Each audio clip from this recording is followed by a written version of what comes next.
Shalom teman-teman semua. Shalom semuanya. Ya, puji Tuhan kita masih bisa belajar di pelajaran yang ke-9 ya. Tidak terasa ini. Kita udah hampir mau selesai Hmm. pelajaran ke-9 ya. Iya, nggak terasa juga udah mau pertengahan tahun. Cepat banget. Udah Juni kita. Iya, pelajaran ke-9 judulnya adalah Dasar Pemerintahan Allah dan seperti biasa kita akan berdoa terlebih dahulu. Mas Yansen akan pimpin kita di dalam doa. Oke, mari kita berdoa. Bapa kami yang di surga, terima kasih Engkau mengizinkan kami untuk belajar. Kami yang lemah ini tidak dapat mengerti pelajaran ini kalau bukan Engkau yang membukakan hati dan pikiran kami. Hmm. Ya Roh Kudus, kami mohon berikanlah pada kami hikmat dan pengertian.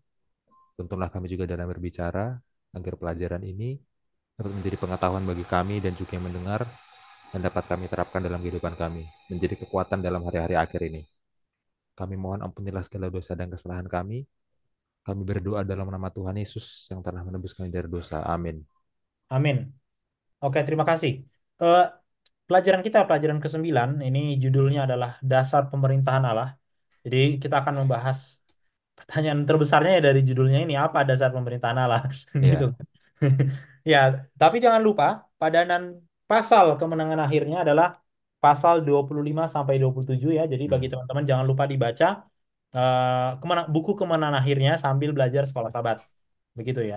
Nah, di pelajaran ini juga sebenarnya ini agak agak apa namanya, cara Mark Finley menyusun pelajaran terutama beberapa pelajaran terakhir ini ya nanti 9, 10, 11 itu akan banyak menyinggung dari kitab Wahyu tapi sebenarnya kalau berbicara urutan tidak terlalu berurut sebenarnya.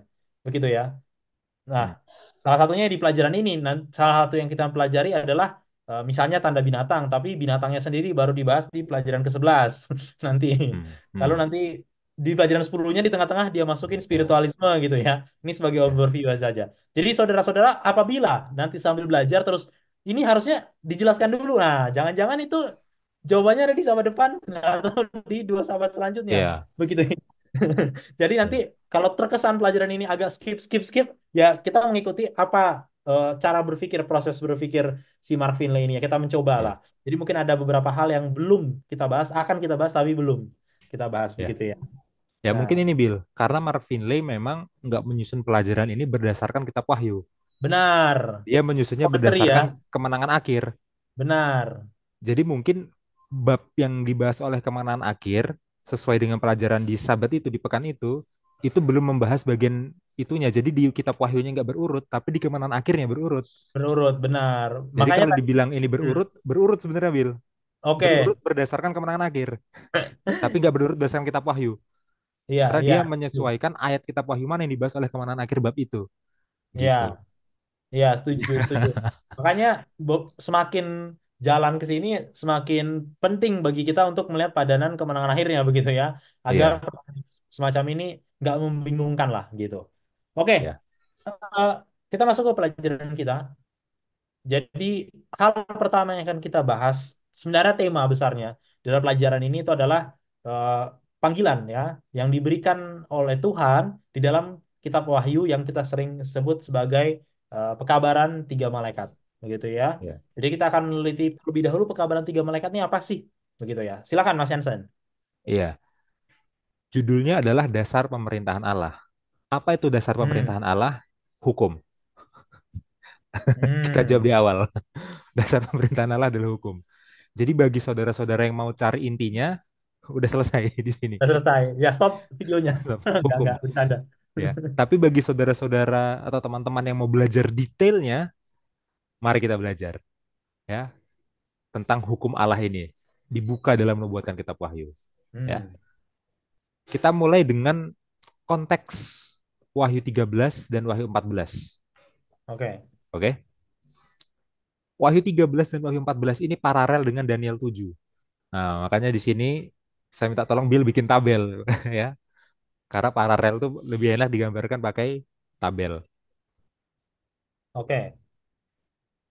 Yang mana yang di kiri enaknya? Danielnya atau Wahyunya yang di kiri? Daniel lah, karena perjanjian lama kan biasanya Ya, di kiri kan? iya. Oke. Berapa ya, Pak? Ya, ya udah pas, udah pas. Ya nanti kalau kelebihan aku bisa potong kok. Hmm. Oke, Oke. Daniel 7, di Daniel 7 itu ada empat binatang. Empat binatang ya. Ada singa, beruang, macan tutul, binatang Hmm. bertanduk 10. Ya Pak binatang lah. Ya. Kalau di Wahyu 13 ayat 14 itu hanya ada satu binatang. Sorry, Hmm. bukan Wahyu 13 ayat 14, Wahyu 13 dan Wahyu 14. Ya, ada satu binatang aja, yaitu binatang keempat di kitab Daniel. Makanya bagusnya binatangnya ditulis bila apa aja, Bil. Oke. Ya, Singa. singa, beruang, macan tutul, Turun dulu binatang ya. bertanduk 10. Itu binatang bertanduk 10. 10. Nah, di Wahyu 13 dan 14 itu hanya ada binatang bertanduk 10. Oke. Nah, tapi dia punya ciri gabungan dari keempat binatang. Hmm. Oke. Jadi memang paralelnya itu nggak benar-benar sama persis, tapi temanya sama. Daniel 7 ada empat binatang, Wahyu 13-14 hanya binatang keempatnya saja, tapi binatang keempat ini langsung menggabungkan ciri dari keempat binatang. Jadi jadinya paralel lagi. Keempat Hmm. binatangnya jadi paralel lagi. Gitu ya. Kemudian di Daniel 7 ada kekuatan yang merebut dan menganiaya, ya. Yang masa masa kekuasaannya adalah 1260 hari, ya. Ya, mungkin ini bahasa sederhananya ya. Kalau pakai istilah Daniel sebenarnya satu masa, dua masa, setengah masa. Tapi kita tulis Ya, saja ya. 1260 hari. Oke. Di Wahyu 13 dan Wahyu 14, kekuatan yang sama muncul. Kekuatan yang merebut dan menganiaya muncul. Tapi masa kekuasaannya adalah 42 bulan. Nah, ini yang menarik. Ya. Ini sebenarnya kekuatan yang sama persis ya dengan jangka waktu kekuasaan yang sama persis juga. Kenapa? Karena 1260 hari itu 42 bulan. Ya, Iya. 42 kali 30 itu 1260. Jadi ini ngomongin kekuasaan yang sama, paralel lagi. Hmm. Nah, ini yang menarik. Di Daniel 7 ada penghakiman surgawi. Ada penghakiman surgawi. Kita baru pelajaran ini pekan lalu, sahabat lalu kita baru pelajari penghakiman surgawi ini. Hmm. Di Wahyu 13-14 ada pekabaran tiga malaikat. Tiga malaikat. Oke? Hmm. Jadi penghakiman surgawi dan pekabaran tiga malaikat ini paralel. Hmm. Kemudian Daniel 7 ditutup dengan kedatangan anak manusia, dan Wahyu 13-14 ditutupnya juga dengan kedatangan anak manusia. Nah, ya tinggal di copy aja bener. Ya, berarti dari paralel ini bisa kita simpulkan, kalau binatang di Daniel 7 paralel dengan binatang di Wahyu 13 dan 14, kalau kekuatan yang merebut dan menganiaya di Daniel 7 paralel dengan kekuatan yang merebut dan menganiaya di Wahyu 13-14, kalau kedatangan anak manusia di Daniel 7 paralel dengan kedatangan anak manusia di Wahyu 13-14, maka penghakiman surgawi yang di Daniel 7 itu paralel Hmm. dengan pekabaran tiga malaikat. Hmm. Berarti penghakiman surgawi itulah pekabaran tiga malaikat. Berarti pekabaran tiga malaikat itulah penghakiman surgawi. Iya. Itu adalah hal yang sama. Gitu ya. Lebih tepatnya itu Daniel 7 ayat 9 sampai 12. Ya, mungkin di bawah aja, Bil. Kalau ya, ya di tabel juga boleh. Daniel 7 ayat 9 sampai 12. Ya. Nah, kalau kita belajar dari pelajaran sahabat lalu dan dua sahabat lalu, Daniel 7 ayat 9 sampai 12 itu paralel juga dengan Daniel 8 ayat 14. Iya. Nubuatan 2300 petang dan pagi. Iya. Berarti penghakiman surgawi Daniel 7 ayat 9 sampai 12, nubuatan 2300 petang dan pagi, ya, pemulihan tempat suci itu Daniel 8 ayat 14, dan pekabaran tiga malaikat Wahyu 13 ayat 14 itu paralel. Penghakiman surgawi itu adalah pemulihan bait suci, itu adalah pekabaran tiga malaikat, itu semuanya adalah satu hal yang berkorespondensi, paralel, Hmm. itu sama. Jadi kalau kita mau memahami pekabaran tiga malaikat ini ya, kita harus paham bahwa ini konteksnya adalah penghakiman yang di Daniel 7, bahwa ini konteksnya adalah pemulihan bait suci yang di Daniel 8. Berarti pekabaran tiga malaikat ini setting waktunya dimulai sejak 1844 juga. Nah, ya, jadi tetap berhubungan. Makanya nggak boleh pelajaran ini putus ya. Nggak boleh putus, berhubungan. Jadi dalam belajar pekabaran tiga malaikat, Ya, jangan sampai lupa pelajaran Daniel 7 dan Daniel 8 yang kita udah pelajari sahabat lalu dan dua sahabat lalu. Ya, saya nggak akan ulangi pelajarannya karena nanti waktunya nggak cukup. Tapi saya asumsikan saudara sudah belajar dan tidak lupa. Karena kalau lupa, nggak dapat nanti kita konteks pekabaran tiga malaikat. Ya, Gitu ya. Oke, sekarang kita masuk ke pekabaran tiga malaikatnya. Ya, kita nggak belajar tentang identifikasi binatang ini siapa ya. Kita zoom innya ke pekabaran tiga malaikatnya. oke. Oke, kita baca dari Wahyu 14 ayat 7 aja, Bil.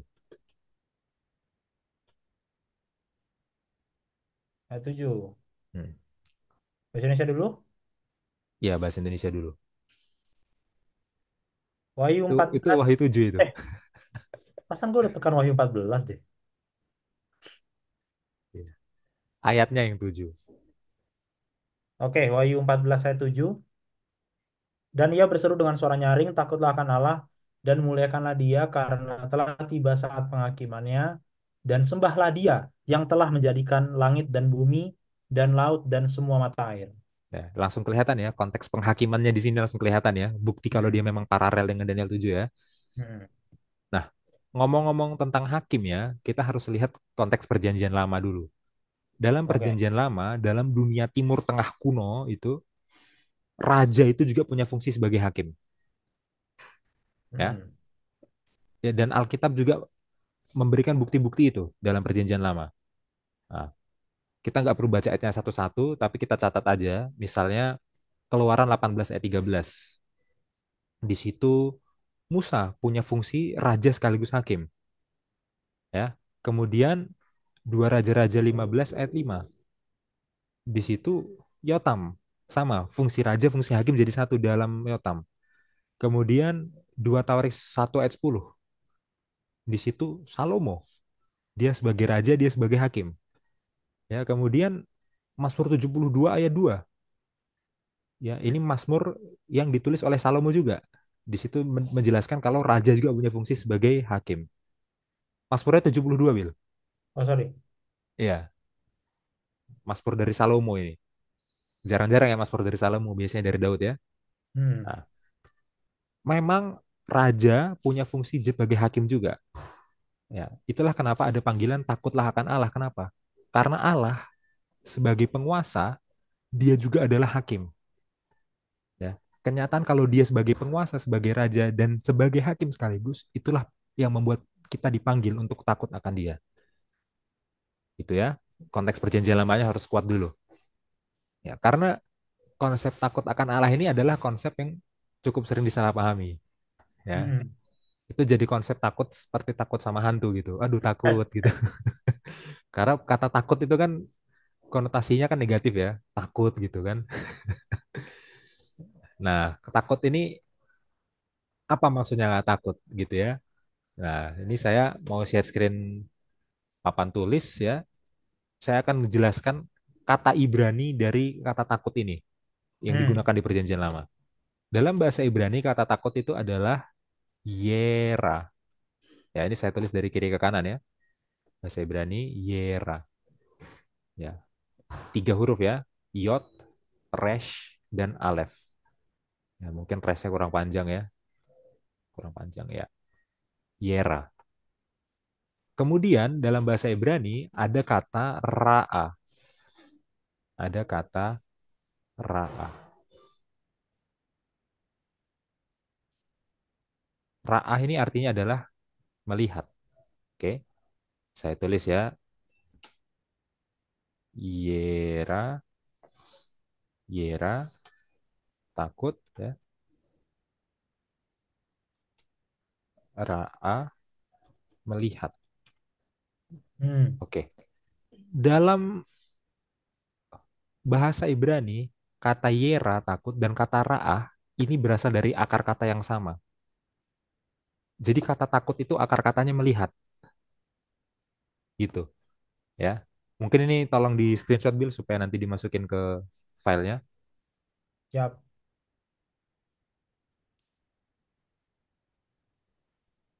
Udah? Udah. Oke. Langsung saya scan lagi aja, Bill. Oke. Ya, kita lihat ya, kalau kata Yera, takut, dan kata Ra'ah melihat ini berasal dari akar kata yang sama, berarti konsep takut akan Tuhan itu berawal dari konsep melihat. Takut akan Tuhan itu adalah sebuah kesadaran, sebuah pengetahuan bahwa Dia melihat kita dimanapun, apapun yang kita lakukan. Jadi takut akan Tuhan itu adalah kesadaran. Oh, aku ini dilihat Tuhan dimanapun, apapun yang aku lakukan. Sehingga itu menuntut kita untuk selalu sadar bahwa Tuhan itu selalu ada bersama kita. Hmm. Itulah takut akan Tuhan, kesadaran bahwa Tuhan selalu melihat kita, selalu bersama dengan kita. Hmm. Hubungannya itu ya, kata Yera takut, kata Ra'a melihat. Nah, kalau Tuhan selalu melihat kita, dimanapun, kapanpun, dan apapun yang kita lakukan, berarti kita punya tuntutan untuk selalu hidup benar sesuai hukumnya. Karena Hmm. kan kita berpikir kita bisa hidup gak sesuai hukum karena gak ada yang lihat, gitu kan? Hmm. Benar. Ya, apalagi kalau dia bukan di tempat umum, di tempat yang Ya. mungkin privat, di rumah, di kamar sendiri, di bagian-bagian yang tersembunyi yang orang nggak tahu. Kita pikir kita bisa melanggar hukum karena nggak ada yang lihat lagi. Tapi kalau punya pemahaman Tuhan selalu lihat, kita jadinya takut akan Tuhan, jadinya menurut hukum terus. Orang dimanapun dia lihat, apapun kita berbuat dia lihat, ya gimana kita nggak takut akan Tuhan, dimana, apapun dia lihat, gitu ya. Dan memang perjanjian lama menghubungkan takut akan Allah itu dengan hukumnya, dengan hukum Tuhan. Nah, Hmm. sekarang kita buka Ulangan 6 ayat 2. Ya ngomong-ngomong hukum nggak mungkin kita nggak buka Taurat kan? Ya benar. Nah, kita buka aja Taurat. Ya. Salah satu dari kitab Taurat, Ulangan. Hmm. Ulangan 6 ayat 2, aku baca. Hmm. Supaya seumur hidupmu engkau dan anak cucumu takut akan Tuhan Allahmu dan berpegang pada segala ketetapan dan perintahnya yang kusampaikan kepadamu dan supaya lanjut umurmu. Ya kan? Takut ya, supaya seumur hidupmu engkau dan anak cucumu takut akan Tuhan Allahmu. Takut nih. Dan berpegang pada segala ketetapan dan perintahnya yang kusampaikan padamu. Hukum. Dan supaya lanjut umurmu. Jadi, takut akan Tuhan dihubungkan dengan penurutan kepada hukumnya, hukum Tuhan itu sendiri. Ya. Ya. Sekarang kita buka Pengkhotbah. Pengkhotbah 12 ayat 13 dan 14. Bahasa Indonesia dulu, nanti ke bahasa Ibrani. Bukan beberapa tadi, sorry. 12 ayat 13 dan 14.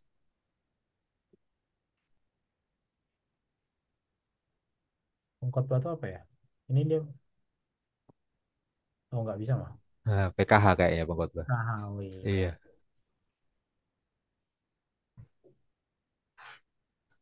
Akhir kata dari segala yang didengar ialah takut akan Allah dan berpeganglah pada perintahnya. Karena ini adalah kewajiban setiap orang. Karena Allah akan membawa setiap perbuatan ke pengadilan yang berlaku atas segala sesuatu yang tersembunyi. Entah itu baik, entah itu jahat. Iya. Lagi-lagi sama ya. Takut akan Allah dihubungkan dengan hukum, dihubungkan dengan penghakiman. Hmm. Ya kan? Konsep yang sama. Tapi ini akan lebih jelas kalau kita lihat bahasa Ibrani-nya, Bil. Coba. Oke. Pengkhotbah itu Ecclesiastes ya. Ecclesiastes, ya. Bagus. Oke, nih. Ayat 13 dulu ya. Sof davar, akhir kata, hakol nishma, semua yang telah didengar, et ha Elohim yera, ya, kepada Tuhan takutlah. Itu yera ya, takut ya. Ve'et mitzvotav, dan pada hukumnya shemor, jagalah atau peliharalah. Kize kol ha-adam. Nah, kize kol ha-adam ini menarik, karena inilah semua manusia. Ya, Adam itu manusia ya. Ya, tapi kalau bahasa Indonesia kan karena ini adalah kewajiban setiap orang. Ada kata kewajiban. Kalau dalam bahasa Ibrani cuman kize kol ha-adam, karena inilah semua manusia. Nggak ada kata Hmm. kewajiban. Nah, ini menarik, kita bahas satu-satu. Ya. Yang pertama, hubungan antara takut dan hukum. Itu dihubungkan dengan kata dan kalau dalam bahasa Indonesia ya. Dihubungkan kata dan kan, takutlah akan Allah dan berpeganglah pada perintah-perintahnya ya. Dihubungkan pakai kata dan. Dalam bahasa Ibrani itu V. Dalam bahasa Ibrani V. Mungkin bisa diklik Bill supaya viewers yang mungkin belum paham bisa lihat kata V itu yang mana. Ini Ya, ya. bawah. Ya itu V ya, dan V ya, dan. Nah, tapi kata dan dalam bahasa Ibrani kata V dalam bahasa Ibrani itu punya banyak fungsi. Ya, dia nggak harus selalu berarti tambahan. Karena kalau kita pikir dan itu kita berpikir tambahan kan, ya.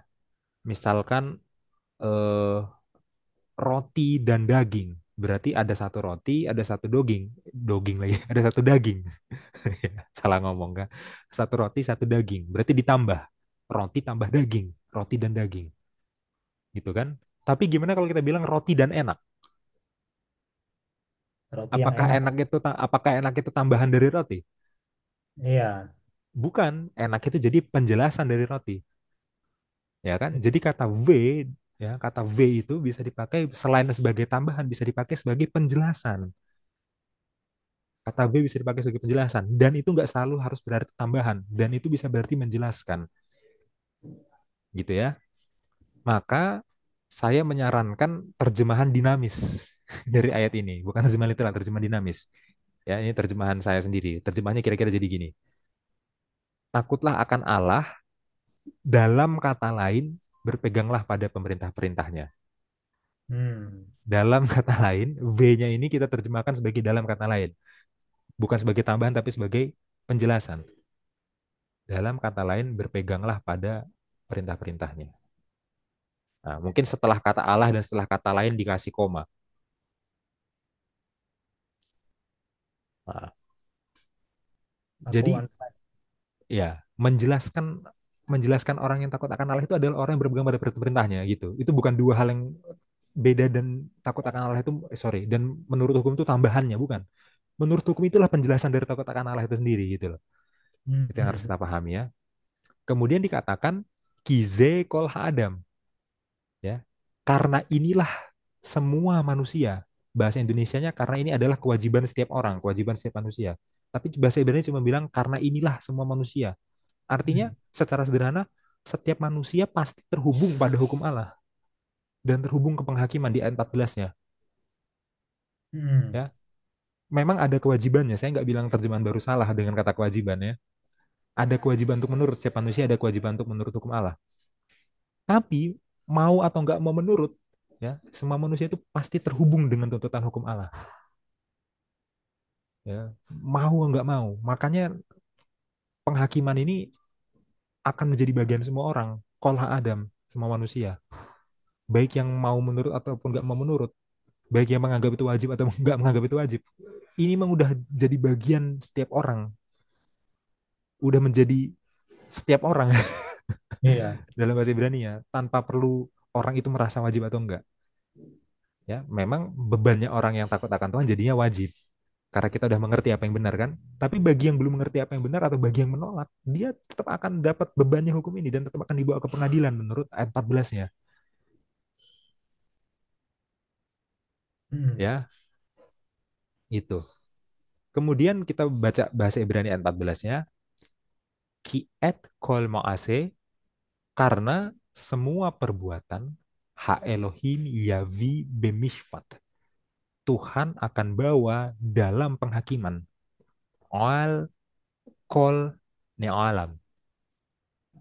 Itu adalah kata yang berarti tersembunyi. Ya, alam itu artinya tersembunyi.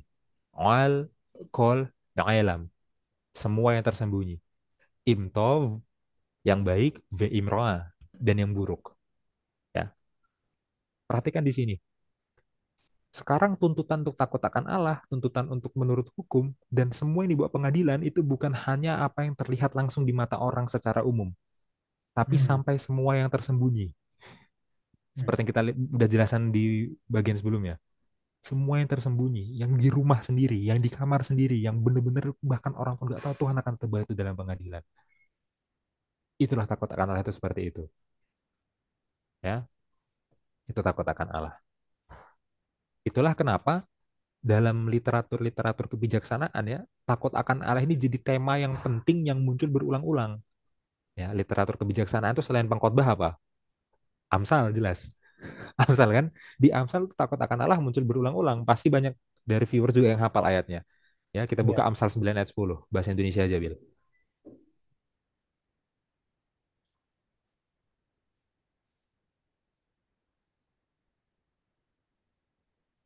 Permulaan hikmat adalah takut akan Tuhan dan mengenal Yang Maha Kudus adalah pengertian. Iya, dan ini bisa juga dibandingkan nanti dengan Amsal 1 ayat 7 ya, tapi kita nggak perlu baca karena ya kira-kira isinya sama persis ya, gitu. Pada hafal juga kayaknya. Dan udah hafal juga, itu ayat hafalan semua orang Amsal 1 ayat 7 ya. Jadi Iya. kitab Amsal, kitab pengkhotbah itu kan isinya perenungan-perenungan hidup yang mendalam, yang Hmm, menantang. Jadi kira-kira kalau kita mau berfilsafat itu, filsafat kehidupan itu ya baca Amsal, baca pengkhotbah gitu ya. iya, Tapi dalam segala refleksi terhadap kehidupan dari Amsal, dari pengkhotbah, dari literatur kebijaksanaan itu ya, di dalamnya muncul itu takut akan Allah. Bahkan kalau kita pengkhotbah bilang semua sia-sia ya, apa berhikmat sia-sia, bodoh juga sia-sia, hidup sia-sia, mati sia-sia, kaya sia-sia, miskin sia-sia, matahari terbit, air mengalir pun dia bilang sia-sia, angin bertiup pun sia-sia. Tapi nggak pernah sekalipun takut akan Allah itu disebut sia-sia oleh pengkhotbah. hmm, Ya mungkin kita bisa belajar ketemu pengkhotbah kapan-kapan. Ya. Tapi satu-satu yang nggak pernah disebut sia-sia oleh pengkhotbah itu takut akan Tuhan itu nggak pernah disebut sia-sia. Ya. Jadi kalau kita mau bawa ke filsafat kehidupan, ya itu makanya dikatakan kolha Adam. Inilah semua manusia.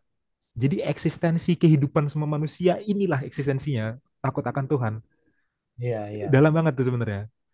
Kata kewajiban tuh nggak bisa menggambarkan itu. Dalam bahasa aslinya itu inilah semua manusia. Jadi semua manusia itu harusnya begitu. Itulah nggak sia-sia dalam hidup manusia. Ya, ini sangat gila konsep itunya Salomo ya. Kita jadi belajar tulisan Salomo. Padahal ini harusnya kitab Wahyu ini. Tapi ya, bagi viewers yang belum tahu ya, Amsal dan Khotbah itu dua kitab favorit saya ya. Jadi Ya, saya kita sangat favorit Mas Jansen. saya sangat berapi-api nih begitu ada pengkhotbah ada Amsal wah semangat ini ya. Gitu. Iya. Oke. Tapi ada bahayanya kalau kita salah paham tentang takut akan Allah dan menurut hukum. Karena nanti Hmm, kita bisa berpikir bahwa keselamatan itu melalui penurutan akan hukum. ya, Kita diselamatkan dengan cara menurut hukum. Legisme kah? Atau legalisme. Yang mana aja ya, istilahnya ya. ya. Ya. Itu sebenarnya langsung dibantah oleh Ulangan 6 itu sendiri. Yang tadi kita ada baca ayat 2-nya sebelumnya. Hmm. Sekarang kita baca ayat 5-nya, Bil. Ulangan 6 ayat 5. Ini juga orang udah pada hafal kayak. Ayat 4 kayaknya yang hafal. Yang ayat 5-nya, oh ayat 5 yang terkenal juga, Ding. Iya, Iya. terkenal juga ya. Ya, Kasihlah Tuhan Allahmu dan dengan segenap hatimu dan dengan segenap jiwamu dan dengan segenap kekuatanmu. iya. Ayat 4-nya ini paling terkenal ya. Shema Ya. Israel, Adonai Eloheinu, Adonai Echad. Dengarlah hai orang Israel, Tuhan Tuhan Allah kita, Tuhan Tuhan Esa. Kemudian di ayat 5, Ve'ahavta. Dan kasihilah. Ya. Sesaat setelah mengatakan takut akan Tuhan, kemudian menurut hukum di ayat 2 itu langsung dihubungkan ke kasih di ayat 5-nya. Ya. Jadi motivasi penurutan itu, motivasi terbesar kasih. Karena kita kasih kepada Tuhan, maka kita menurut. Dan karena kita dikasihi oleh Tuhan terlebih dahulu, maka kita menurut. Ya, motivasinya bukan untuk mencapai keselamatan, gitu ya. Nah, kemudian sebagai penutup tentang takut akan Tuhan, kita tutup dengan Mazmur 33:18.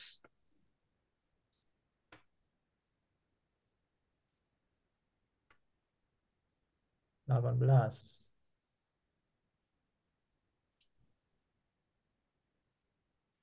Sesungguhnya mata Tuhan tertuju kepada mereka yang takut akan Dia, kepada mereka yang berharap akan kasih setianya. Ya, ini dirangkum. Takut Ya. akan Tuhan itu karena mata Tuhan tertuju pada kita, karena Tuhan melihat kita. Benar ya? Dikonfirmasi. Takut dan melihat dihubungkan, dihubungkan juga dengan motivasinya, kasih kepada mereka yang berharap akan kasih setianya. Ya, jadi takut akan Tuhan karena dilihat oleh Tuhan dan alasannya adalah karena kasih setianya Dia. Hmm. Ya, ngomong-ngomong kata kasih setia ini adalah kata yang sangat kaya dalam bahasa Ibrani, chesed. Tapi kita nggak punya waktu untuk membahas itu.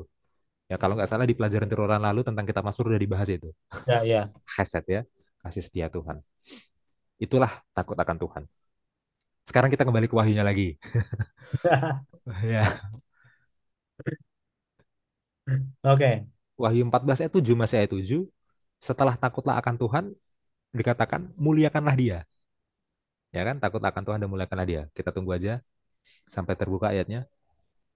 Iya, Ya, ini. muliakanlah Dia. Nah, muliakanlah dia ini adalah kelanjutan dari takut akan Tuhan ya. Kelanjutan dari takut akan Tuhan. Komentar singkat aja, kita hubungkan ke perjanjian lama lagi. Dalam perjanjian lama, takut takut akan Allah itu yera. Kalau memuliakan itu adalah kavod, Hmm. kavod, kata kavod ya. Ya. Nah, kata kavod itu punya makna, dia maknanya adalah berat, bobot. Nah, itu cukup menarik ini. Bahkan sangat menarik. Kenapa? Berarti kalau kita memuliakan Tuhan, kita itu apa ya, menempatkan Tuhan itu sebagai sesuatu yang punya berat, punya bobot dalam pikiran dan tindakan kita. Jadi apa dalam pertimbangan kita itu kita menimbang itu beratnya Tuhan atau bobotnya Tuhan. Kita menganggap Tuhan itu sebagai sesuatu yang berbobot, perlu dipertimbangkan gitu loh. Nah, kalau dalam kehidupan modern ini kan kehidupan yang sekuler, yang namanya Tuhan itu udah nggak dianggap berbobot sama sekali. Ya, Tuhan yang namanya Tuhan itu kan sesuatu yang ringan banget. Ya. Ah, Tuhan doang, jangan bobot Tuhan lah. Ya, tapi memuliakan dalam kata kavut itu artinya berat bobot. Jadi dalam pikiran tindakan kita, Tuhan tuh mengambil peran penting. Kita memberatkan, menitik beratkan pentingnya Tuhan gitu loh. Berat, dia tuh ada beratnya, ada bobotnya untuk pertimbangan kita. Hmm. Gitu ya.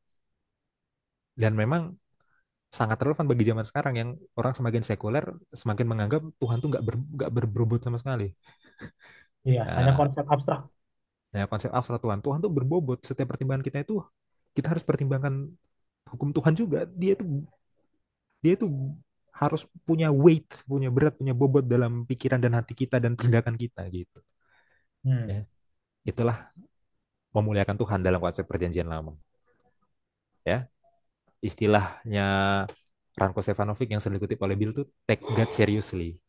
Ya. Ya, apa seriuslah dalam bertuhan gitu loh. Itulah maksudnya berat bobot itu loh. Seriuslah dalam bertuhan itu. Ya, oke, itu. Sekarang kita masuk ke bagian selanjutnya.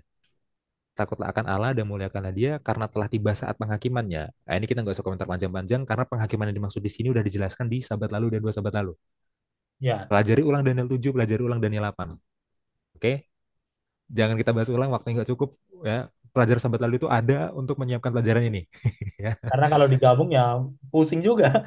iya. Jadi kita udah pelajari itu ya. Kemudian dan sembahlah Dia, Hmm. dan sembahlah Dia. Sekarang sembahlah Dia. Sembahlah Dia bukan hanya Dia secara abstrak, tapi Dia ini adalah apa, sosok yang spesifik. Dia yang bagaimana? Dia yang menjadikan langit dan bumi dan laut dan semua mata air. Ya. Berarti sembahlah Dia sang pencipta dengan kata lain. Sembahlah sang pencipta, ya. Sekarang kitab Wahyu membawa kita bergerak dari Tuhan yang ditakuti, ya, dibawa kepada Tuhan yang kita sembah. Oke? Dari Tuhan yang menuntun kita pada penurutan hukum, hukumnya yang adil itu bergerak kepada Tuhan yang penuh kasih, yang memberikan kita hidup melalui penciptaan. Hmm. Gitu ya. Kita lagi-lagi melihat ini dari kacamata perjanjian lama lagi, Bill. Ya. Ya. Perjanjian lama ya, Mazmur atau doa-doa bangsa Israel itu selalu secara langsung menghubungkan penyembahan dengan penciptaan. Ya. Pertama Mazmur 95 ayat 6 kita baca, Bill.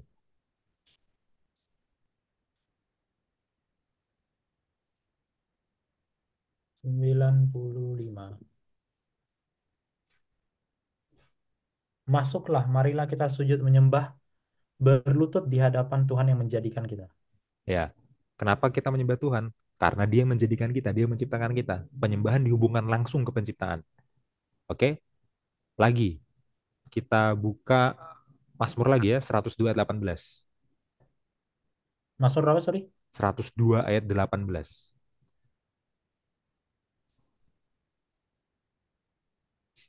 102.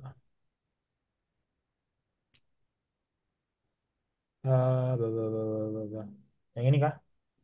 Kalau di ini ayat berapa ya?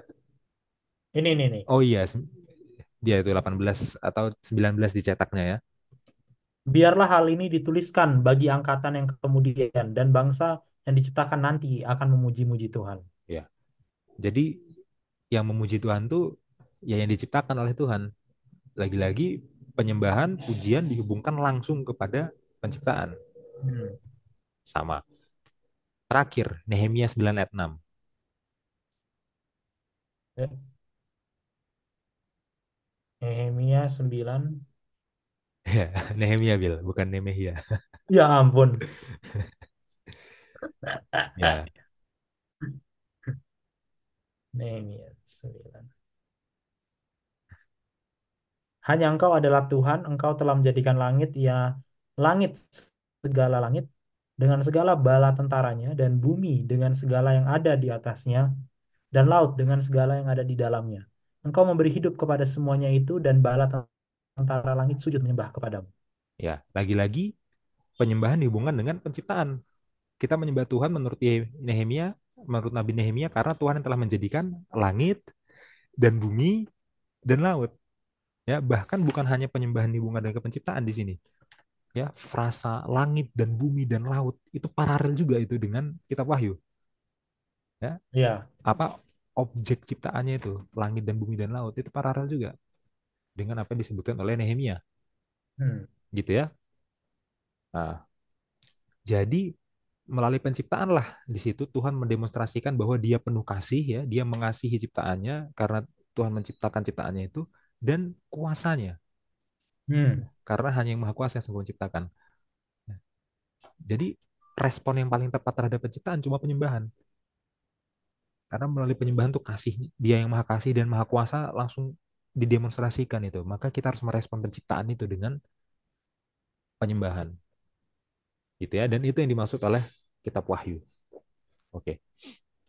Nah, dan ajakan untuk menyembah Tuhan dalam Wahyu 14 ayat 7 ini itu adalah bukti alusi terhadap hukum keempat dari 10 hukum, Ya. ya. Dan itu sudah dijelaskan oleh sekolah sahabat kita pada hari Selasa, ya, hukum keempat dari 10 hukum. Jelas-jelas bahwa frasa-frasa yang digunakan oleh Wahyu 14 ayat 7 itu mengambil dari Keluaran 20 ayat 11. Itu sangat jelas, ya. Wahyu 14 ayat 7 apa mengalusi Keluaran 20 ayat 11. Nah, kita baca aja Bil Keluaran 20 ayat 11. Oke. Bentar. Ya ampun. 11. Sebab 6 hari lamanya Tuhan menjadikan langit dan bumi, laut dan segala isinya, dan ia mau berhenti pada hari ketujuh.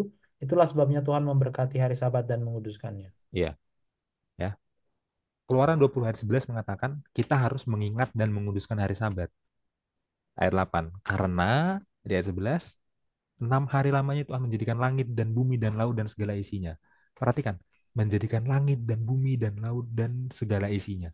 Hmm. Itu muncul di Wahyu 14 ayat 7 bagian B-nya, ya, menjadikan langit dan bumi, laut dan segala isinya. Artinya jelas bahwa memang Wahyu 14 ayat 7 itu mengutip secara tersirat atau mengalusi Keluaran 20 ayat 11. Kalau Wahyu 14 ayat 7 mengalusi Keluaran 20 ayat 11, berarti Wahyu 14 ayat 7 mengalusi hukum Sabat, hukum keempat dari 10 hukum. Jelas bahwa tema penyembahan yang dimaksud di Wahyu 14 ayat 7, ya, tentu saja secara umum seluruh hidup itu adalah penyembahan, tapi secara khusus ini menyangkut tema penyembahan hari Sabat juga, ya. Terbukti dari bagaimana cara Wahyu 14 ayat 7 mengutip gaya kalimatnya, frasa yang dikutip langsung dialusi dari Keluaran 20 ayat 11, Ya. ya. Jadi sembahlah Sang Pencipta itu artinya apa? Kuduskan hari Sabat, gitu ya. Nah, makanya saya mengutip satu pakar kitab Wahyu dari Gereja Advent, ya, bila tahu betul ini orang, namanya John Paulin, ya. Ya. John Paulin menulis buku judulnya What the Bible Says About the End Time. Ya, dalam buku itu tepatnya halaman 126, ya, End Time Bill. Oh, Ya, ini. ya, halaman 126, ya. John Paulin bilang kalau eh, isu isu di zaman akhir itu bukan hanya tentang Sabat, bukan Ya. hanya terbatas pada hari Sabat saja, Tapi sabat itu pasti salah satu isu yang paling utama. Pasti. Bukan hanya tentang hari sabat, tapi sabat itu salah satu yang paling utama, bahkan yang paling utama. Jadi pasti isunya banyak di akhir zaman. Iya, masa tantangan di akhir zaman hanya sabat aja? Nggak mungkin dong. Tapi yang utama, salah satu yang utama, bahkan yang paling utama, ya, tes bagi kesetiaan umat Tuhan di akhir zaman itu sabat. Ya, bukan kita bilang ini satu-satunya, bukan. Tapi jelas ini yang integral gitu. Itu yang dikatakan oleh John Paulinda dalam buku itu ya, Hmm. gitu. Nabil. Tapi mengenai hubungannya eh, penyembahan dengan penciptaan ini, menyembah sang pencipta. Hmm. Ternyata di sini Wahyu 14 ayat 7 menambahkan satu unsur yang nggak ada di unsur tradisional penciptaan menurut perjanjian lama. Iya. Ya kan? Kita ulang lagi. Menurut perjanjian lama, unsur tradisional penciptaan apa? Langit, bumi, laut. That's it, udah. Langit, bumi, laut. Itu unsur tradisional penciptaan. Hmm. Misalnya kita buka yang Nehemia, Bil. Di bawah, Nehemia. Ini. Nehemia 6 ayat 9. Ya kan? Engkau tuh hanya hanya engkau adalah Tuhan, engkau telah menjadikan langit ya langit, segala langit dengan segala balantaranya. Oke, langit ya. Dan bumi dengan segala yang ada di atasnya, bumi. Dan laut dengan segala yang ada di dalamnya. Berarti langit, bumi, laut. Keluaran 20 ayat 11. Sebab 6 hari lamanya Tuhan telah menjadikan langit dan bumi, laut dan segala isinya. Lagi-lagi langit, bumi, laut. Nehemia langit, bumi, laut. Keluaran langit, bumi, laut. Wahyu, kita kembali ke Wahyu. Wahyu menambahkan satu lagi. Ini menariknya. Langit, bumi, laut, dan semua mata air. Mata air. Unsur tradisional penciptaan menurut perjanjian lama biasanya digambarkan dengan langit, bumi, laut. Itu sudah mencakup semuanya. Tapi Wahyu menambahkan mata air. Hmm. Kenapa ada mata air? Ya, ini punya arti penting. Ya, ini nggak cuman, oh itu mungkin unsur tambahan aja. Nggak, nggak, itu ada maknanya. Ya, teman-teman semua ya. Dalam konteks Wahyu yang kita sudah lihat Wahyu ini, Wahyu 14 ini kan kesinambungan dari Wahyu 12 dan Wahyu 13 ya. Nah, Wahyu 12 itu menjelaskan bahwa umat Tuhan itu dibawa ke padang gurun. Ya, Wahyu 12 ayat 6. Iya. Wahyu 12 ayat 6 dan 14. Perhatikan, umat Tuhan yang harus dibawa ke padang gurun, gersang gitu ya.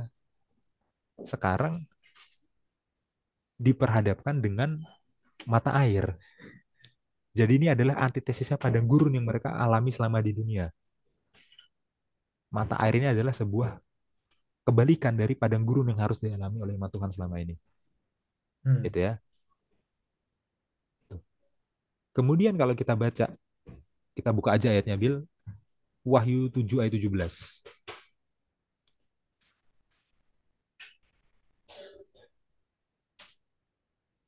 Nah, di situ dikatakan anak domba itu membawa umatnya ke mata air. Ya, saya bacakan ya.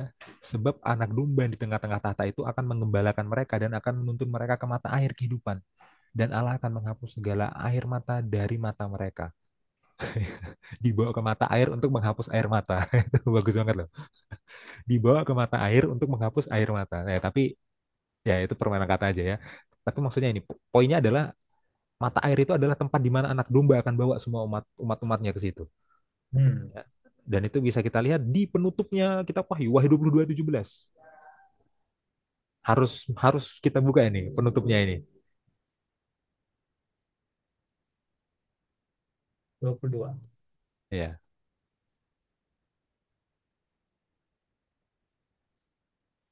Oke. ya, 17. Nah. Ini kah? Ya. Roh dan pengantin perempuan itu berkata, marilah, dan barang siapa yang mendengarnya hendaklah ia berkata, marilah, dan barang siapa yang haus hendaklah Hmm. ia datang, dan barang siapa yang mau hendaklah ia mengambil air kehidupan dengan cuma-cuma. Ya, dibawa ke mata air ya. Ya, semua yang haus ini dibawa ke mata air, air kehidupan dengan cuma-cuma gitu ya. Nah, kalau kita bawa ini ke perjanjian lama, ya, kitab Yehezkiel, penglihatannya Nabi Yehezkiel itu juga menggambarkan Yerusalem baru, menubuatkan Yerusalem baru itu penuh dengan mata air. Ya, nah, ini panjang 12 ayat, kita nggak perlu baca, tapi ayatnya ada di Yehezkiel 47 ayat 1 sampai 12. Nah, itu Yehezkiel menubuatkan Yerusalem baru penuh dengan mata air. In fact ya, Bapak Ibu, teman-teman orang muda dan semua penonton ya, kalau kita baca Yehezkiel 47 ayat 1 sampai 12, itu kayak baca kitab Wahyu. Iya. Pas kita baca mungkin kita kaget, loh, kok kayak kitab Wahyu ya? Mungkin kalau kita nggak kasih tahu tuh Yehezkiel, orang kira itu Wahyu Orang kali. kira itu Wahyu. Kita kasih teksnya tanpa kita kasih tahu ayatnya dari mana, oh, ini pasti dari Wahyu. Padahal itu dari Yehezkiel ya. Iya. Dan memang dikatakan Taman Eden itu penuh dengan mata air. Kita Hmm. kembali ke penciptaan, Taman Eden penuh dengan mata air. Kejadian 2 ayat 10 sampai 14 ya. Hmm. Taman Eden penuh dengan mata air. Ya, jadi ternyata kitab Wahyu bukan mau hanya menghubungkan kita ke penciptaan. Menyembah Tuhan itu dihubungkan ke penciptaan. Iya, itu yang pertama. Tapi bukan hanya itu. Ternyata kitab Wahyu juga mau menghubungkan kita ke penciptaan kembali di masa depan. Keharapan akan mata air yang nanti akan datang itu. Yerusalem baru. Tempat di mana anak domba akan membawa kita. Antitesis daripada gurun dunia ini.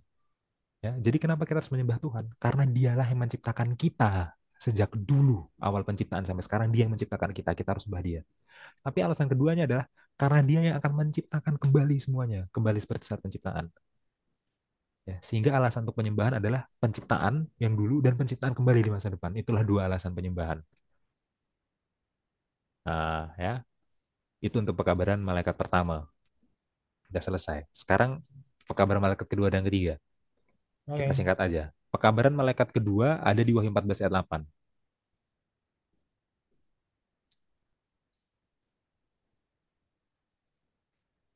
Wahyu 14 ayat 8, aku baca ya. Ya.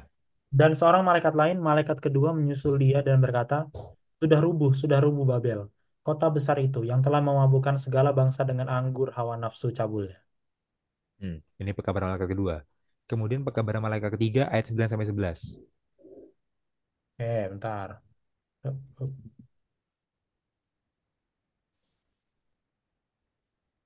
Ayat 9 sampai 11. Dan seorang malaikat lain berkata, malaikat ketiga menyusul mereka dan berkata dengan suara nyaring, jikalau seorang menyembah binatang dan patungnya itu dan menerima tanda pada dahinya atau pada tangannya, maka ia akan minum dari anggur murka Allah yang disediakan tanpa campuran dalam cawan murkanya. Dan ia akan disiksa dengan api dan belerang di depan mata malaikat-malaikat kudus dan di depan mata anak domba. Maka asap api yang menyiksa mereka itu naik ke atas sampai selama-lamanya, dan siang malam mereka tidak berhenti-hentinya disiksa, yaitu mereka menyembah binatang serta patungnya itu, dan barang siapa yang telah menerima tanda namanya. Oke. Ya, kita nggak punya waktu untuk membahas sampai sangat detail ya. Pekabaran malaikat kedua ini, pekabaran malaikat ketiga ya. Nah, tapi kita coba rangkum inti pekabarannya apa. Ya, pekabaran malaikat kedua itu menjelaskan tentang sudah rubuh Babel. Babel ini apa? Babel ini adalah institusi keagamaan yang korup. Hmm. Nah, institusi keagamaan yang korup, institusi keagamaan yang apa istilahnya? Menyimpang ya, murtad ya, itu ya. Institusi keagamaan yang korup, menyimpang, murtad ya. Institusi ini rubuh, rubuh dikatakan. Kenapa dia rubuh? Karena dia nggak mau mengikuti pekabarannya malaikat pertama. Untuk menyembah Tuhan, untuk takut akan Tuhan, untuk menyadari kalau telah tiba saat penghakimannya, untuk menyembah Sang Pencipta, hari Sabat, rubuh dia karena tidak mengikuti pekabaran malaikat pertama. Itu ya, singkatnya begitu. Kalau mau dirangkum secara sederhana.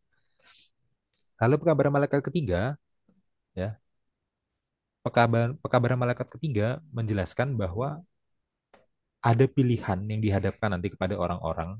Apakah dia akan menyembah Tuhan seperti di pekabaran malaikat pertama, menyembah Sang Pencipta seperti di pekabaran malaikat pertama, atau menyembah binatang dan patung. Binatang dan patung ini adalah binatang dan patung yang dimaksud di Wahyu 13, yang kita belum identifikasi mereka ini siapa ya.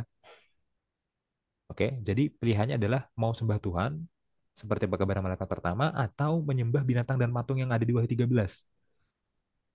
Pilihannya adalah itu. Dan ini adalah pilihan yang akan diperhadapkan pada orang-orang di akhir zaman. Dua pilihan ini. Dan pilihan ini menyangkut penyembahan. Ya, ini pekabaran malaikat kedua, pekabaran malaikat ketiga. Hmm. Nah, sekarang gantian saya yang bertanya ke Bill ya.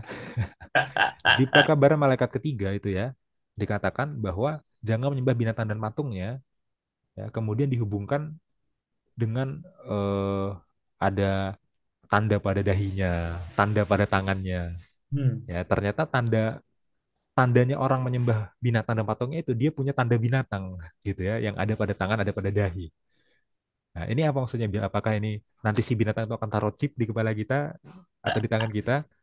Ya, jadi siapa Ya, yang menyembah binatang dan nggak menyembah Tuhan tuh ditandainya dengan chip gitu, atau dengan barcode, trolling. ya, atau gimana? Atau dengan vaksin? Nah, silakan Bil. Tanda binatang ini maksudnya apa? Karena tanda binatang ini kan tandanya orang menyembah si binatang berarti kan, yang di Ya, kabar malam ketiga kan? Ya, gimana ya, Bil? iya. Tanda binatang ini ada di pelajaran kita hari Rabu ya sebenarnya ya. Ada di pelajaran kita hari Rabu. Ya, Judulnya ya tanda binatang. tanda binatang. Judulnya tanda binatang ya. Kalau di sini secara singkat udah ada. Cuma saya tadi ya seperti biasa ya kalau kita teliti lebih dalam ternyata banyak hal yang kita belum tahu atau sebenarnya apa namanya kita nggak sadar aja gitu ya. Karena terutama bagi orang Advent pekabaran tiga malaikat ini sebenarnya udah sering-sering diulang ya. Hmm. Sering diulang gitu. Dan terkadang karena sering-sering diulang antara kita lupa atau kita salah mengerti juga bisa jadi karena Iya, udah terlalu saking umum, seringnya. udah Iya terlalu terlalu umum jadi kita menggampangkan. nggak makan benar. Nah Iya. jadi tadi saya sudah sempat belajar waktu kita apa namanya bukan briefing juga sih bagi-bagi aja. Mas Yansan mau jelasin apa, aku mau jelasin apa seperti biasa gitu ya. Jadi saya udah tulis supaya waktunya nggak terlalu lama. Nah tentang tanda binatang, oke, mana dia? Nah ini. Nah tadi di pekabaran tiga malaikat, pekabaran malaikat ketiga ya. Ini Wahyu 14 ayat 11 kan dibilang mereka yang menyembah binatang serta patungnya yang ditandai dengan menerima tanda namanya atau tanda binatang. Nah, itu dari mana sih? Sebenarnya itu ada di Wahyu 13. Ya, tapi sekali lagi ingat kita bahas tandanya aja ya. Kita nggak bahas binatangnya. Binatangnya nanti pelajaran eh, ke-11 gitu ya. Jadi kalau saudara bingung, tahan dulu kebingungannya sampai di sini. Hmm. Ya. Di Wahyu 13 ayat 16 dibilang, dan ia menyebabkan sehingga kepada semua orang, kecil atau besar, kaya atau miskin, merdeka atau hamba diberi tanda pada tangan kanannya atau pada dahinya. Nah, kalau kita lihat di Wahyu 13 ini ayat yang ke-6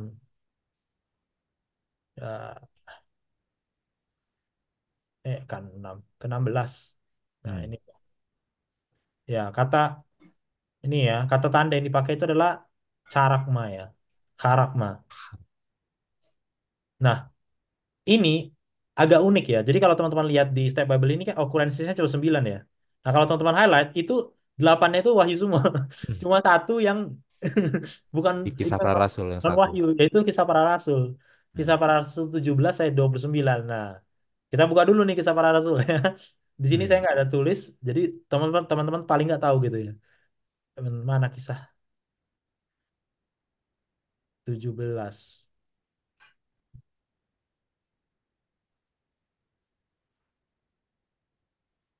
Nah, karena kita berasal dari keturunan Allah, kita tidak boleh berpikir bahwa keadaan ilahi sama seperti emas atau perak atau batu, ciptaan kesenian dan keahlian manusia.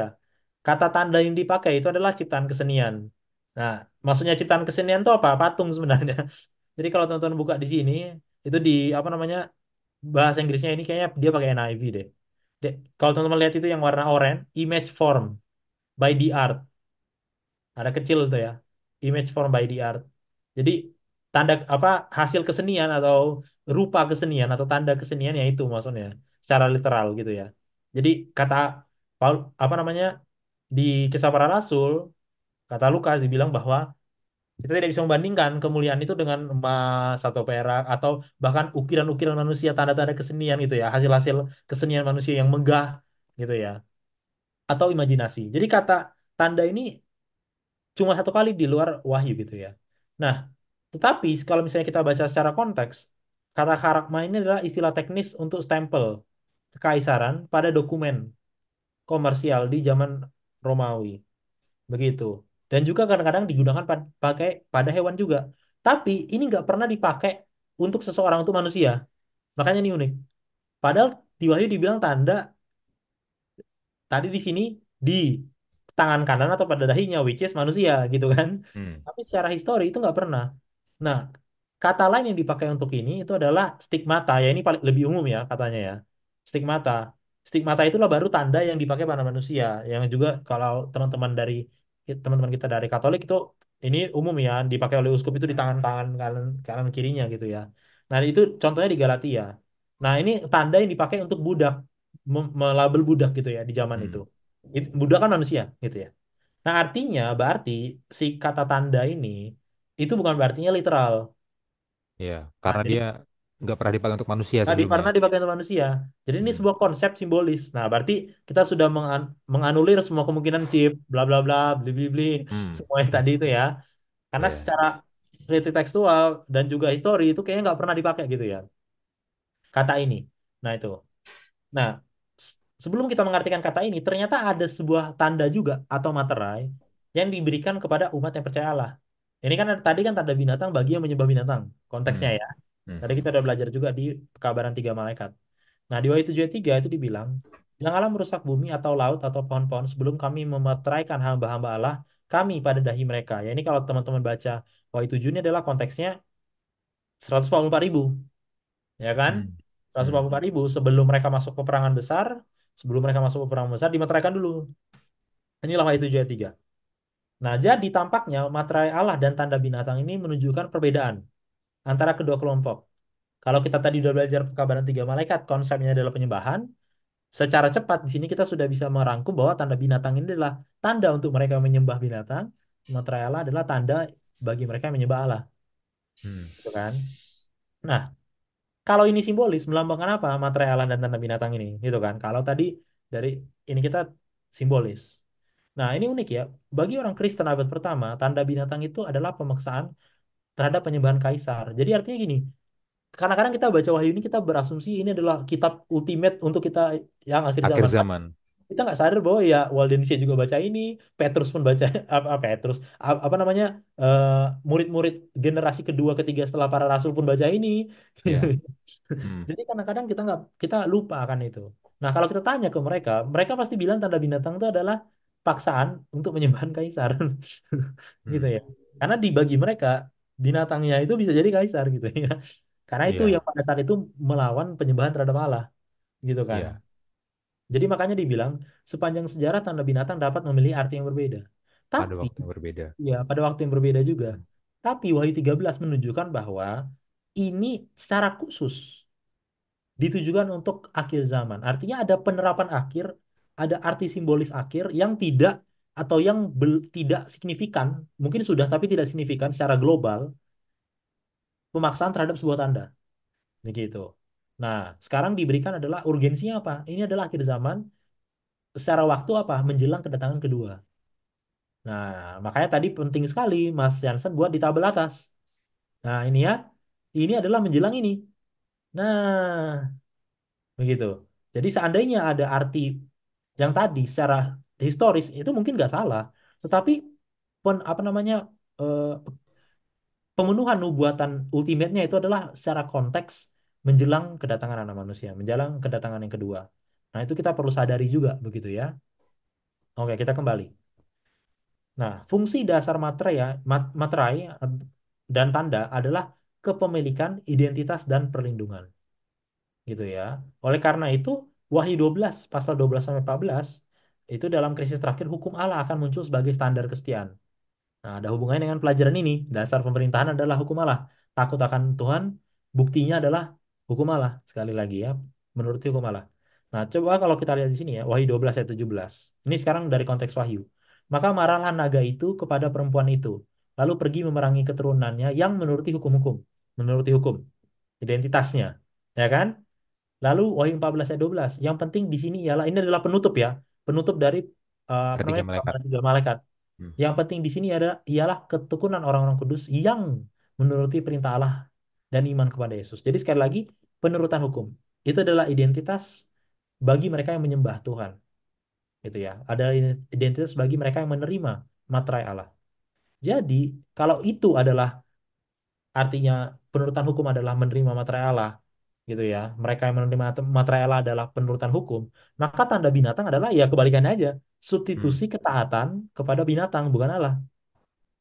Nah, Menurut Wahyu 12-14, permasalahan dalam krisis terakhir berpusat pada hubungan dengan Tuhan dan ibadah yang benar. Nah, ini penting karena tadi Mas Yansa sudah jelasin ya, konsep utamanya adalah ibadah, ibadah, penyembahan, penyembahan, yang itu adalah hasil terjemahan dari hubungan dengan Tuhan. Ya kan kita menyembah karena kita berhubungan dengan Tuhan kan. Hmm. Gitu. Nah, sekarang sederhana, kalau begitu hukum Tuhan mana yang menjadi ujian standar? Ya hukum Tuhan yang menggambarkan hubungan dan penyembahan. Gitu kan? Kepada Tuhan secara eksklusif. Nah, kalau ini saya udah buat tabel perbandingan ya. Maka kalau sebagai orang Kristen kita tahu dari 10 hukum, 4 perintah pertama itu adalah perintah adalah menggambarkan hubungan kita dengan Tuhan. Dan ini diakui bukan cuma orang Advent ya. Orang kamu tanya orang Kristen secara general pun yang mengerti Alkitab pasti mereka juga bilang begitu ya. Ya Hmm. kan, hubungan horizontal, hubungan vertikal gitu kan. Salib gitu. Banyak yang bilang seperti itu. Nah, coba kita lihat perbandingan aktivitas binatangnya tanpa memberitahu binatangnya apa gitu ya. Tapi kita Ya. akan lihat, kita akan melihat ternyata ini adalah rencana mereka untuk melakukan substitusi. Nah, substitusi. Dan ini bagi teman-teman yang mendalami Wahyu ya, ini bukan cuma aktivitasnya, tapi orangnya juga substitusi. Apa bukan orang lah, makhluknya itu juga substitusi ya.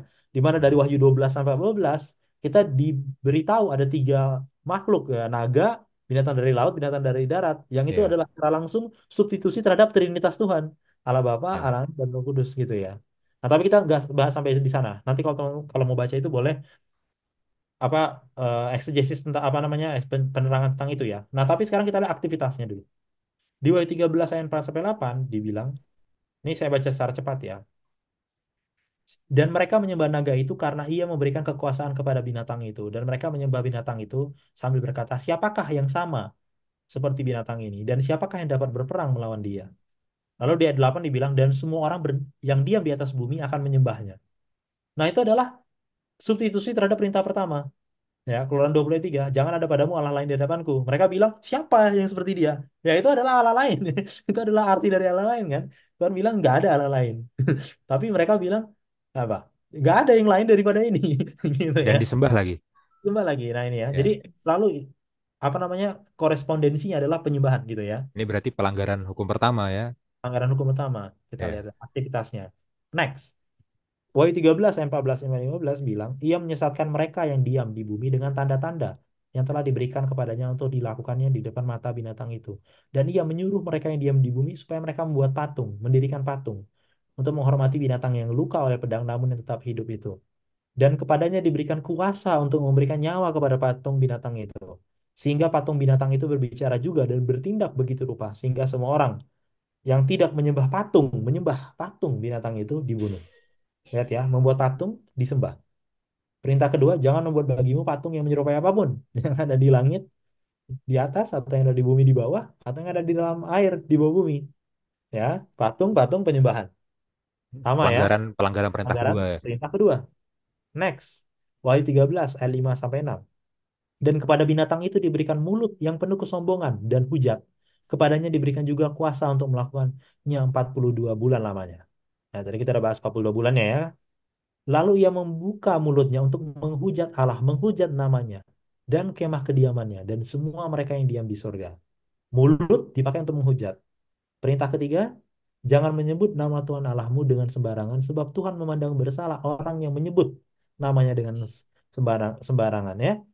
Menyebut penyebutan dipakai untuk seharusnya menyembah Tuhan, malah dipakai untuk mengucapkan hal-hal sembarangan tentang Tuhan yang sudah diinstruksikan di perintah ketiga untuk tidak boleh dilanggar.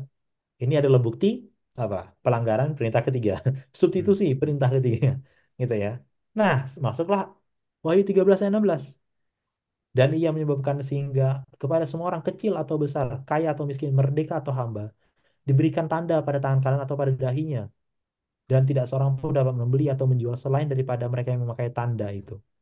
Nah, itu adalah substitusi apa? Tanda. Sebuah materai, sebuah tanda. Substitusi sebuah tanda, sebuah materai, kepemilikan 10 hukum, yaitu perintah keempat. Kepemilikan siapa yang membuat 10 hukum ini? Identitasnya siapa? Pencipta. Yaitulah substitusi dari perintah keempat. Jadi secara overview, secara cepat, kita melihat aktivitas ini, dia berusaha untuk menggantikan hubungan manusia dengan Tuhan yang identik dengan penyembahan dan jatuh kepada Wahyu 13 ayat 16 itu adalah substitusi dari perintah keempat. Artinya ada hubungannya dengan hari Sabat, gitu ya. Nah, tapi uniknya hari Sabat ini sebenarnya tidak pernah secara eksplisit diberi apa namanya disebutkan sebagai materai, gitu ya. Nah, malah yang disebutkan sebagai materai di Perjanjian Baru itu adalah menandakan kehadiran Roh Kudus. Nah, ini ada banyak ayatnya ya. Teman-teman coba buka aja. Jadi, kehadiran Roh Kudus secara pribadi itu adalah bukti pemeteraian. Dia adalah milik Allah. Nah, tapi kenapa? Walaupun ini adalah faktanya, tapi hari Sabat tetap adalah materai yang disebutkan. Nanti kita lihat ya. Mungkin hari Sabat itu sejauh ini kita belum bisa mengartikan secara 100% hari Sabatnya adalah materai, tanda Allah. Karena secara perjanjian baru tanda Allah itu adalah kehadiran Roh Kudus gitu ya. Jadi tidak bisa secara khusus gitu ya. Mungkin ada hubungannya ya, tapi tidak bisa secara khusus. Tetapi hari Sabat itu tidak bisa dipungkiri adalah materai dari konteks pelhukum sendiri. Jadi bedakan ya, materai Allah di Wahyu mungkin sejauh ini dari kita sampai di sini mungkin bisa saja bukan Sabat secara khusus. Tetapi hari Sabat itu sudah pasti materai dari 10 hukum itu. Nah, ini ada satu komentar ya dari Meredith G. Klein, dia judulnya adalah The Structure of Biblical Authority. Dia bilang bahwa perintah Tuhan dalam Keluaran 20, mungkin ini Rian bisa jelaskan, tapi mungkin nggak di sesi ini ya. Keluaran 20 itu mengikuti format dokumen perjanjian kuno ya, Hmm. yang dicap dengan materai kepemilikan dan wewenang di tengahnya, gitu ya. Ini secara historis. Nah, perintah keempat itu berfungsi sebagai materai yang dicap di tengah-tengah 10 hukum karena dia mendeskripsikan ya kita sudah biasanya udah belajar ini siapa yang buat hukumnya ya kan Wilayah otoritasnya jabatannya, wilayah jabatannya kekuasaannya. wilayah kekuasaan gitu ya Hmm. sama seperti secara historis materai kepemilikan itu ditaruh di tengah sebuah dokumen perjanjian yang mana kalau kita tahu 10 hukum itu adalah perjanjian antara siapa Hmm. Allah dan Israel antara Allah dan umatnya pada saat itu dan sampai selamanya begitu ya. Nah, kalau di Perjanjian Lama dibilang Sabat hari ketujuh sebagai tanda khas yang membedakan bangsa Israel dengan bangsa-bangsa lain, ini di Keluaran ya. Hari Sabat adalah tanda lahiriah milik Allah yang benar dan hubungan khusus. Sekali lagi hubungan antara Allah dan umat perjanjiannya. Lalu itu fakta yang pertama di dalam Perjanjian Lama. Lalu fakta yang kedua, dua versi Dekalog. Satu di Dekalog itu maksudnya 10 hukum ya. Satu di Keluaran dan satu lagi di Ulangan menunjukkan bahwa tujuan hari Sabat adalah selalu mengingatkan Israel akan Allah sebagai pencipta mereka. Ya, nanti kalau teman-teman buka versi ulangannya itu menarik itu ya, apa namanya versi 10 hukum dari ulangannya. Ya, tapi disebutkan di situ bahwa kalau di Keluaran itu adalah sebagai pencipta, di ulangan itu adalah sebagai juru selamat ya. Jadi hari Sabat itu mengingatkan mereka pada sang penyelamat. Nah, kalau begitu tanda binatang ini melambangkan apa? Ini ya, aspek hari Sabat inilah yang ditekankan dalam Wahyu 12:14. Meskipun permasalahan dalam krisis akhir tidak hanya ini tadi Rian bilang ya, dan ini dari John Paulin memang. Jadi Hmm. komentar ini Ranko kutip John Paulin yang tadi Rian udah kutip gitu ya. Saya Ya. nggak tahu Rian kutip itu karena kan kita nggak ada ya Iya. sebagaimana imam itu kita nggak ada ini ya. Ini spontan sama-sama kutip John Paulin ya. Iya, kita sama-sama belajar, tahu-taunya materinya sama. Jadi Iya. dia mengutip John Paulin, makanya ini saya highlight di sini ya. Meskipun permasalahan dalam krisis terakhir tidak hanya terbatas pada hari Sabat saja, tapi hari Sabat jelas akan menjadi ujian utama bagi ketaatan. Nah, kenapa? Karena ini, tadi kita udah belajar wah, pekabaran malaikat 1, 2, 3 ya. Di pekabaran malaikat pertama, mereka meminta untuk menyembah Sang Pencipta. Yang itu adalah konteks perintah keempat, alusinya ini ya. Makanya tadi di sini buat kita CF ya, konver Keluaran 12 ayat 11 yang tadi Rian udah jelaskan. It- Wahyu 14 ayat 7 adalah alusi dari Keluaran 12 ayat 11 gitu ya. Jadi diperintahkan untuk memerintah Sang Pencipta. Konteksnya hari Sabat. Nah, setelah itu diikuti dengan jangan menyembah binatang dan jangan menerima tanda. Artinya, ya, artinya dari dua hal ini menunjukkan bahwa tanda binatang itu berfungsi sebagai tiruan hari Sabat. Kalau yang tadi dibilang, kamu terima hari Sabat ya, jangan terima yang itu. Lah berarti yang ini kan tiruan dari yang ini, gitu kan Ya. logikanya. Nah, Hmm. jadi penerimaan tanda itu ada hubungannya dengan perintah-perintah Tuhan lebih lanjut ditegaskan dalam teks penutup, gitu ya. Teks penutup maksudnya apa? Di 14 ayat 12 yang tadi di bagian bawah, ya kan? Yang menuruti perintah Allah dan iman kepada Yesus. Sebagaimana hari Sabat akan menjadi tanda khas dari ketaatan di sepanjang zaman di Perjanjian Lama, ya, dalam menaati perintah-perintahnya dalam krisis terakhir, demikian pula tanda binatang, Sabat palsu, ya, akan menjadi tanda yang paling penting, tanda ketaatan pada binatang itu. Dengan demikian, penerimaan tanda binatang akan bertentangan langsung dengan ketaatan terhadap perintah-perintah Allah. Nah, jadi sampai sejauh ini kita sudah mengerti bahwa kalau materai Allah itu dan pekabaran malaikat pertama ya meminta kita untuk menyembah Sang Pencipta langsung diidentifikasi dengan penyembahan secara khusus hari Sabat gitu ya. Maka tanda binatang yang berusaha untuk melakukan substitusi terhadap materai Allah yang adalah tanda kepemilikan yaitu hari Sabat, berarti tanda binatang ini adalah tiruan hari Sabat. Ya, Hmm. tiruannya apa? Ya selain hari Sabat, bodoh amat hari apa. Mau hari Ya, Senin, mau hari Selasa, mau hari Minggu, mau ya apapun itu. Ya, ya. apapun itu.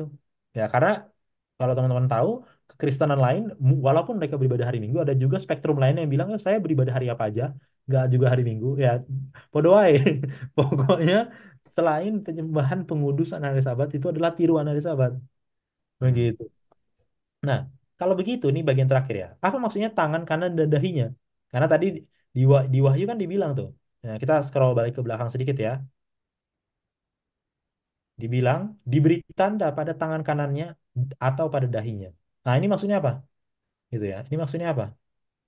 Nah, kalau kita lihat di sini, sorry, permintaan untuk menerima tanda di tangan kanan atau dahi mengingatkan pada perintah Allah. Nah, di mana di Ulangan? Sekali lagi ya, Ulangan 6 ayat 8 dibilang, haruslah juga engkau mengingatkannya sebagai tanda pada tanganmu dan haruslah itu menjadi lambang di dahimu. Nah, ini kalau teman-teman tahu orang Yahudi secara khusus, mereka pakai tefillin ya, Hmm. ya kan?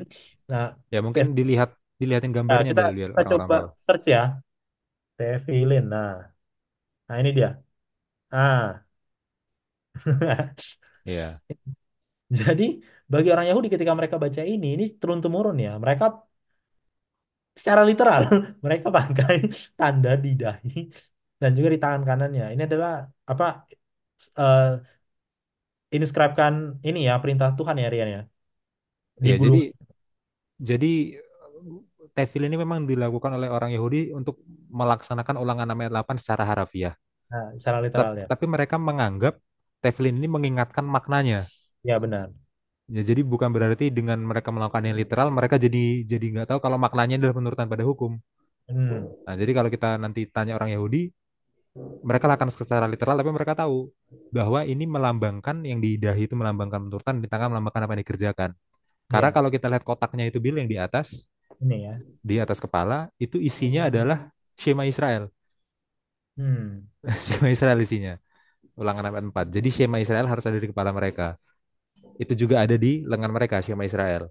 Dan yang di telapak tangan, Bill, di telapak tangan, itu talinya itu ngebentuk huruf Shin. hmm, Ngebentuk huruf Shin itu adalah huruf pertama dari Shema.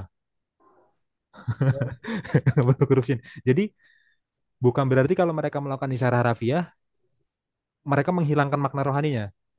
ya Memang ya mereka melakukan secara harafiah, tapi mereka mengingat, oh makna rohaninya adalah Shema ada di pikiranku dan Shema aku kerjakan. ya. Gitu. Hmm. Jadi tetap saja meskipun mereka melakukan secara harafiah, mereka tetap tetap mengerti kalau ini melambangkan pikiran dan perbuatan di kepala pikiran, di tangan perbuatan. Itu. Iya. Nah Teflon. makanya itu dari konteks ini ya kita sudah tahu bahwa dahi itu melambangkan pikiran dan tangan kanan itu melambangkan perbuatan gitu ya, Hmm. melakukan perbuatan. Nah, oleh karena itu tanda di tangan atau dahi menandakan penulisan hukum-hukum Tuhan ke dalam pikiran atau perilaku gitu ya. Pikiran dan perilaku, sorry, pikiran dan perilaku. Nah, Hmm. sedangkan tanda binatang adalah antitesisnya gitu ya. Tanda binatang tadi dibilang tangan kanan atau dahi, bukan dan atau Hmm. gitu. Nah, kalau tadi kita sudah tahu bahwa pemeteraian itu menandakan kehadiran Roh Kudus dalam hati manusia. Artinya Roh Kudus kasih tahu kita, oh hari Sabat itulah yang benar. Kita percaya dalam hati kita, kita maknai secara intelektual kita tahu bahwa itu benar, tapi kita laksanakan juga hari Sabat. Nah, substitusinya apa? Kita bisa menerima tanda binatang atau kita bisa menyucikan selain hari Sabat tanpa kita tahu secara Hmm. secara literal, secara benar, secara intelektual, atau kita tahu dan kita memang memang melakukannya. Iya. Makanya di sini bilang ada yang sukarela, ada juga yang enggan, ada juga yang Ya terpaksa, benar. Iya, iya. gitu ya. Bisa bisa satu dari dua, bisa kombinasi. Dua, iya, Iya, dua-duanya. Nah, iya, bisa iya, di. iya. Tetapi pada akhirnya itu adalah pilihan mereka. Entah karena mereka memilih karena terpaksa, akibat tekanan, atau mereka memilih karena memang mereka yakin itu benar. Gitu ya. Hmm. Nah, jadi kira-kira seperti inilah tanda binatang. Jadi kita sudah tahu tanda binatang itu adalah usaha dari setan di Wahyu disimbolkan melalui tanda binatang berusaha untuk menggantikan penyembahan kepada Tuhan yang itu materialisasi penyembahan itu kita sudah lihat tadi adalah di hukum keempat dalam Sahabat. konteks ini yaitu penyucian hari Sabat. Nah, substitusinya apa? Ya selain penyucian hari Sabat. Caranya bagaimana? Ya entah dia sadar atau tidak atau dia sadar dan dia melakukannya gitu ya. Hmm, hmm, hmm, Nah, hmm. sekarang pertanyaannya, kalau kita menyucikan hari Sabat tapi hanya menyucikan saja tanpa taruh di dahi, tanpa kita mengerti, berarti kira-kira kita menerima materai Allah atau tidak? Ya Ya, bisa jadi tidak, gitu karena kan? cuma Karena satu kan ya, harus keduanya, harus karena cuma keduanya. satu. Sedangkan tanda binatang bisa salah satu, Iya, iya, iya, iya, iya. bisa salah satu. Jadi Hmm. seperti ini Rian, seperti ini ya, tanda Ya, binatang itu tanpa menjelaskan binatangnya apa. ya, binatangnya dijelaskan dua sahabat lagi ya teman-teman ya. Ya agak susah juga, Ya, jadi tapi apa apa? yang dijelaskan oleh Bill ini harusnya jelas ya bagi teman-teman yang berkonspirasi ya. Ada chip lah, barcode lah, vaksin lah sebagai sebagai tanda binatang itu ya. Jelas bukan ya. Itu adalah penyembahan hukum Allah, fokusnya di hukum keempat. Ya, dia tentang semua hukum, tapi fokusnya di hukum keempat. Iya, tapi aku jadi terpikir sesuatu Bill tentang ini. Kan tadi ada Metra itu adalah Roh Kudus, Hmm, tapi akhirnya kita masuk ke penyembahan, hmm. ya kan? Kalau Jiri Moskala, Will, itu bilang itu dua tahap. Oke, iya, iya, iya, iya, iya. Jiri Moskala itu bilang itu dua tahap. Jadi Jiri Moskala bilang pemeteraian Roh Kudus itu adalah pemeteraian tahap pertama, kemudian pemeteraian dalam konteks ujian penyembahan hukum Allah dan ultimate-nya sahabat itu pemeteraian tahap kedua. Nah, Hmm, coba tolong cari Bill. Di Ministry Magazine, Jiri Moskala itu tulis itu. Magazine Seal atau apa Jiri Moskala. Guts to Seal. Jiri Moskala itu ditulis di sebelah kanan, dia itu adalah profesor eksegesis perjanjian lama dan teologi, dekan Fakultas Teologi dari Andrews University, ya. Nah, dia bilang ada dua meterai, ada dua ya, meterai. Yang pertama adalah seal of the gospel, ya, meterai waktu orang pertama kali menerima Injil. Roh Kudus Ini itu ya. ini pertama kali diterima saat kita pertama kali menerima Yesus sebagai Tuhan dan Juru Selamat atau Hmm. dibaptis, dimeteraikan dengan Roh Kudus. Baru meterai yang kedua adalah meterai yang ada di kitab Wahyu, meterai apokaliptik. Nah, jadi dia bilang ini sebenarnya bukan bertentangan, oh Bukan ya, yang ini, tapi ini ya, gitu ya. ya, jadi bukan seakan-akan oh meterai itu Roh Kudus atau hukum, enggak. Tahap pertamanya Roh Kudus, tahap keduanya hukum. Bagus, bagus, Kalau bagus. menurut Jiri Moskala gitu. Dan nggak ada yang bisa menerima pemeteraian tahap kedua tanpa pemeteraian Tanpa, tahap pertama. tanpa. Ya, jadi sebenarnya kita semua udah dimeteraikan untuk tahap pertama kalau kita udah terima Yesus. Kita Ya, udah melalui dimeteraikan oleh Roh Roh Kudus. Kudus. Jadi kita harusnya nih ya, udah menerima meterai Injil, yaitu Roh Kudus, seal of the gospel. Hmm. Tapi kita belum menerima meterai apokaliptik.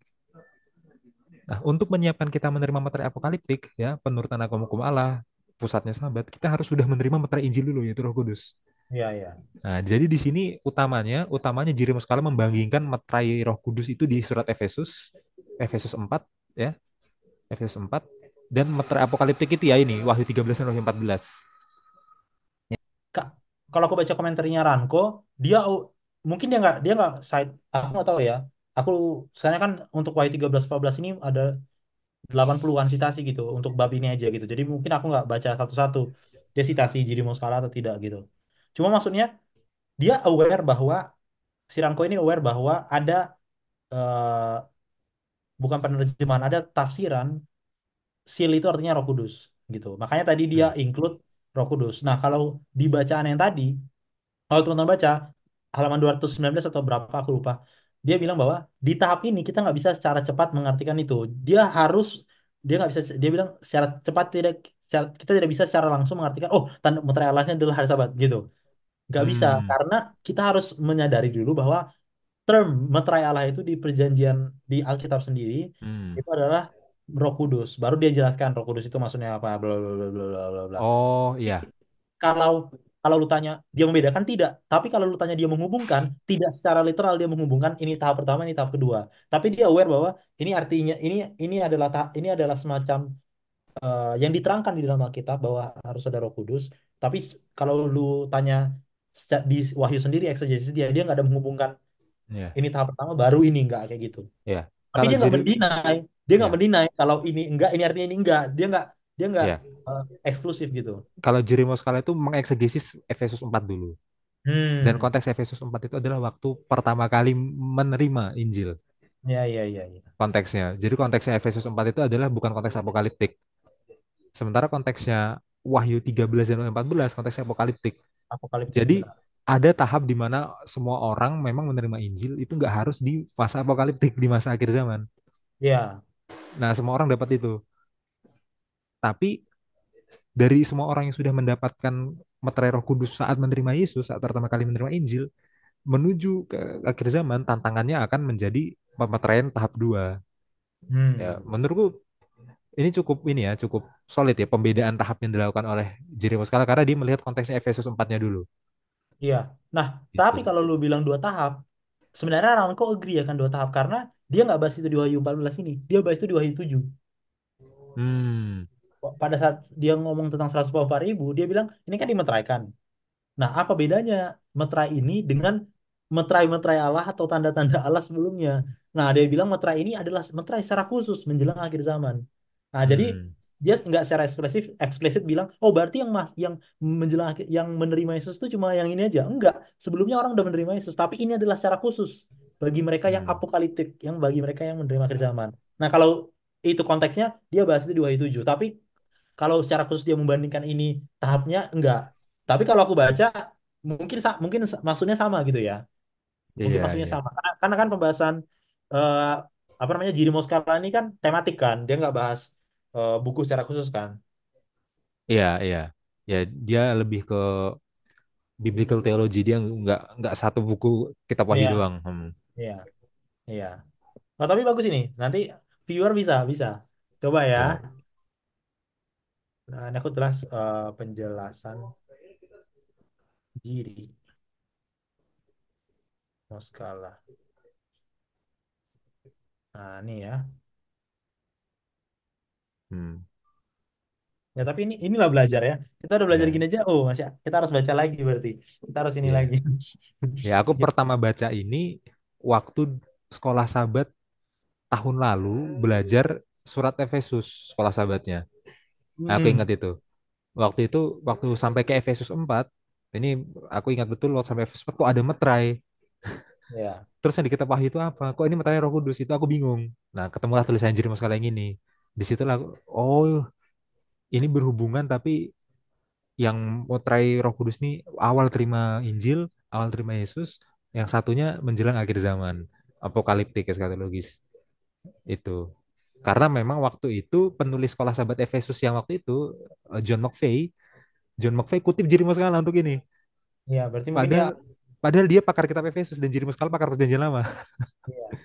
Tapi khusus untuk topik ini si John McVeigh kutip Jeremias Kala untuk membedakan menghubungkan sekaligus membedakan meterainya Efesus Roh Kudus dengan meterainya pada kitab Wahyu Apokaliptik yaitu hukum.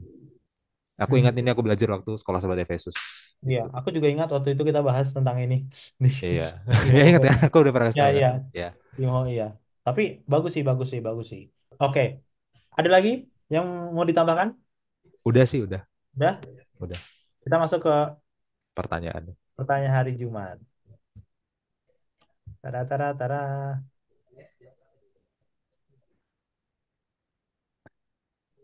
Pertanyaan hari Jumat. Nomor satu. Dunia berubah begitu cepat. Waduh, ini kayak judul iklan. Dunia berubah begitu cepat, begitu dramatis. Mengapa kita harus selalu waspada agar peristiwa-peristiwa akhir zaman tidak membuat kita tidak siap? Wah, ini lucu ya. Hmm. Tidak membuat kita tidak siap. Ya, ini pertanyaan aplikasi ya. Iya, ya memang harusnya aplikasi ya. Gimana Mas Yansan? Ada jawaban? Ya itulah kenapa kita belajar kitab Wahyu supaya siap ya. Jawabanku itu sebenarnya. Iya, iya, iya. Aku Gimana terima Bil? aja nih. Gimana Bil? Kalau jawabanku itu, itulah kenapa kita belajar kitab Wahyu dan itulah kenapa kitab Wahyu disingkapkan ke kita supaya kita siap. Iya kan? Ya, makanya rugi bagi yang nggak belajar ya pasti nggak siap atau kemungkinan besar nggak siap. Nah, Iya. tambahannya Bil. Dan dan bagiku kata siap ini kan berarti fokus. Hmm. Ya sebagaimana kamu misalnya besok mau ujian siap gitu kan. Ya artinya mungkin kamu diajak teman main atau kamu nonton ini tapi kamu siap besok ujian. Itu artinya kamu fokus terhadap ujian. Fokus. Artinya menjelang akhir zaman atau di akhir zaman, seandainya ini adalah akhir zaman Hmm. atau menjelang akhir zaman gitu ya, ada banyak distraksi. Nah, Hmm. jadi kita wahyu ini bukan hanya secara literal siap supaya oh nanti saya siap ketika Tuhan datang, saya siap, tapi mempersiapkan kesiapan itu pun perlu Hmm. siap, ngerti nggak sih? Perlu fokus gitu, perlu fokus. Nah, kita wahyu ini bukan hanya mempersiapkan karakter kita, belajar Alkitab lah, bukan cuma kita wahyu lah, belajar terutama kita wahyu ya. Dalam hal ini, dalam konteks akhir zaman, bukan hanya mempersiapkan karakter kita supaya kita siap, tapi juga memfokuskan kita dalam mempersiapkan itu, gitu ya. Kadang-kadang kan kita hidup di dunia ya udahlah, yang penting ke gereja gitu kan, hari Sabat. Tapi kalau ditanya 6 hari lainnya, sebenarnya kita nggak fokus-fokus amat kayaknya untuk akhir Hmm. zaman, Hmm. gitu ya. Iya, iya. Tapi kalau ditanya siap, oh siap, kan material lah sudah saya mengerti. Hmm. Tapi kalau ditanya kamu fokus nggak untuk ini, kayaknya enggak lah. Kayaknya kayaknya jalan jalan seperti air aja. Ya, ya, ya begitulah gitu. Ya begitulah gitu. Katanya ya, ya udahlah ya begitulah. Iya. Gitu ya. Itu sih kalau dari aku. Gimana? Ya, setuju Will. Itu ya. Oke. Setuju. Next. Nomor 2. Bagaimanakah pemahaman tentang penghakiman dan hukum Allah selaras dengan fakta bahwa kita diselamatkan oleh kasih karunia saja? Ah, tadi sudah dijelaskan itu. Tadi Iya, dijelaskan. ya tadi sempat kita bahas ya setelah Ulangan 6 ayat 2 menjelaskan Ulangan 6 itu kan menjelaskan takut akan Tuhan dihubungkan dengan penurutan hukum, Hmm. ya kan? Jadi takut akan Tuhan adalah menurut hukum. Tapi ternyata Ulangan 6 ayat 5 bilang motivasinya bukan untuk mencapai keselamatan, tapi motivasinya kasih. Hmm. Ya, jadi bukan legisme ini, bukan usaha mencapai keselamatan. Menurut hukum itu adalah sebuah bentuk kasih kepada Tuhan karena sudah dikasih oleh Tuhan. Ulangan 6 ayat 2 dan 5 ya, itu sudah menjelaskan itu. Di atas kita sudah jelaskan. Hmm. Ya, tapi saya mau bawa lagi, kita kembali lagi ke kabar tiga malaikatnya. Nah, kita coba buka Wahyu 14 ayat 6. Ya. Tadi saya langsung ke ayat 7 ya. Ya. Ya, karena ayat 6-nya mau disimpan untuk pertanyaan ini. Iya. Di ayat 6 itu dikatakan, dan aku melihat eh, seorang malaikat lain terbang di tengah-tengah langit dan padanya ada Injil yang kekal untuk diberitakannya kepada mereka yang diam di atas bumi dan kepada semua bangsa dan suku dan bahasa dan kaum. Ya, di situ malaikat pertama itu membawa sebuah pesan, isinya adalah Injil yang kekal. Injil yang kekal. Nah, kita Hmm. lihat bahasa Yunaninya, Bil. Wahyu 14 ayat 6.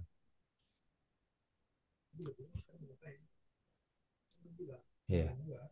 Nah, itu ada kata evangelion ya. Evangelion. Jadi, Injil itu dalam bahasa Yunaninya adalah evangelion. Nah, evangelion itu arti literalnya adalah kabar baik gitu ya. Ada kan glad tidings, good or joyful news ya. Kabar baik, kabar gembira, ya kan? Nah, kabar baik dan kabar gembiranya itu apa? Ya, karena banyak hal yang bisa bikin manusia gembira kan. Terus ini kabar gembiranya apa? Harus spesifik dong kabar gembiranya, kabar gembira yang bagaimana? Nah, kalau kita lihat ya, ini saya kutip satu eh, kamus bahasa Yunani yang diedit sama Kitel, Hmm. Kitel ya T-nya 2, K, Kawi, Kawi. Oh, Kitel oke. ya, judulnya adalah Theological Dictionary of the New Testament. Oh, ini bukan kamus bahasa Yunani mungkin secara khususnya, kamus Perjanjian Baru. Tapi karena Perjanjian Baru itu bahasa Yunani, jadi dia banyak menjelaskan istilah Yunani ya. Ya gitu ya. Dia menjelaskan Evangelion ini di volume yang kedua, halaman 722. Ah, volume 2 halaman 722. 722.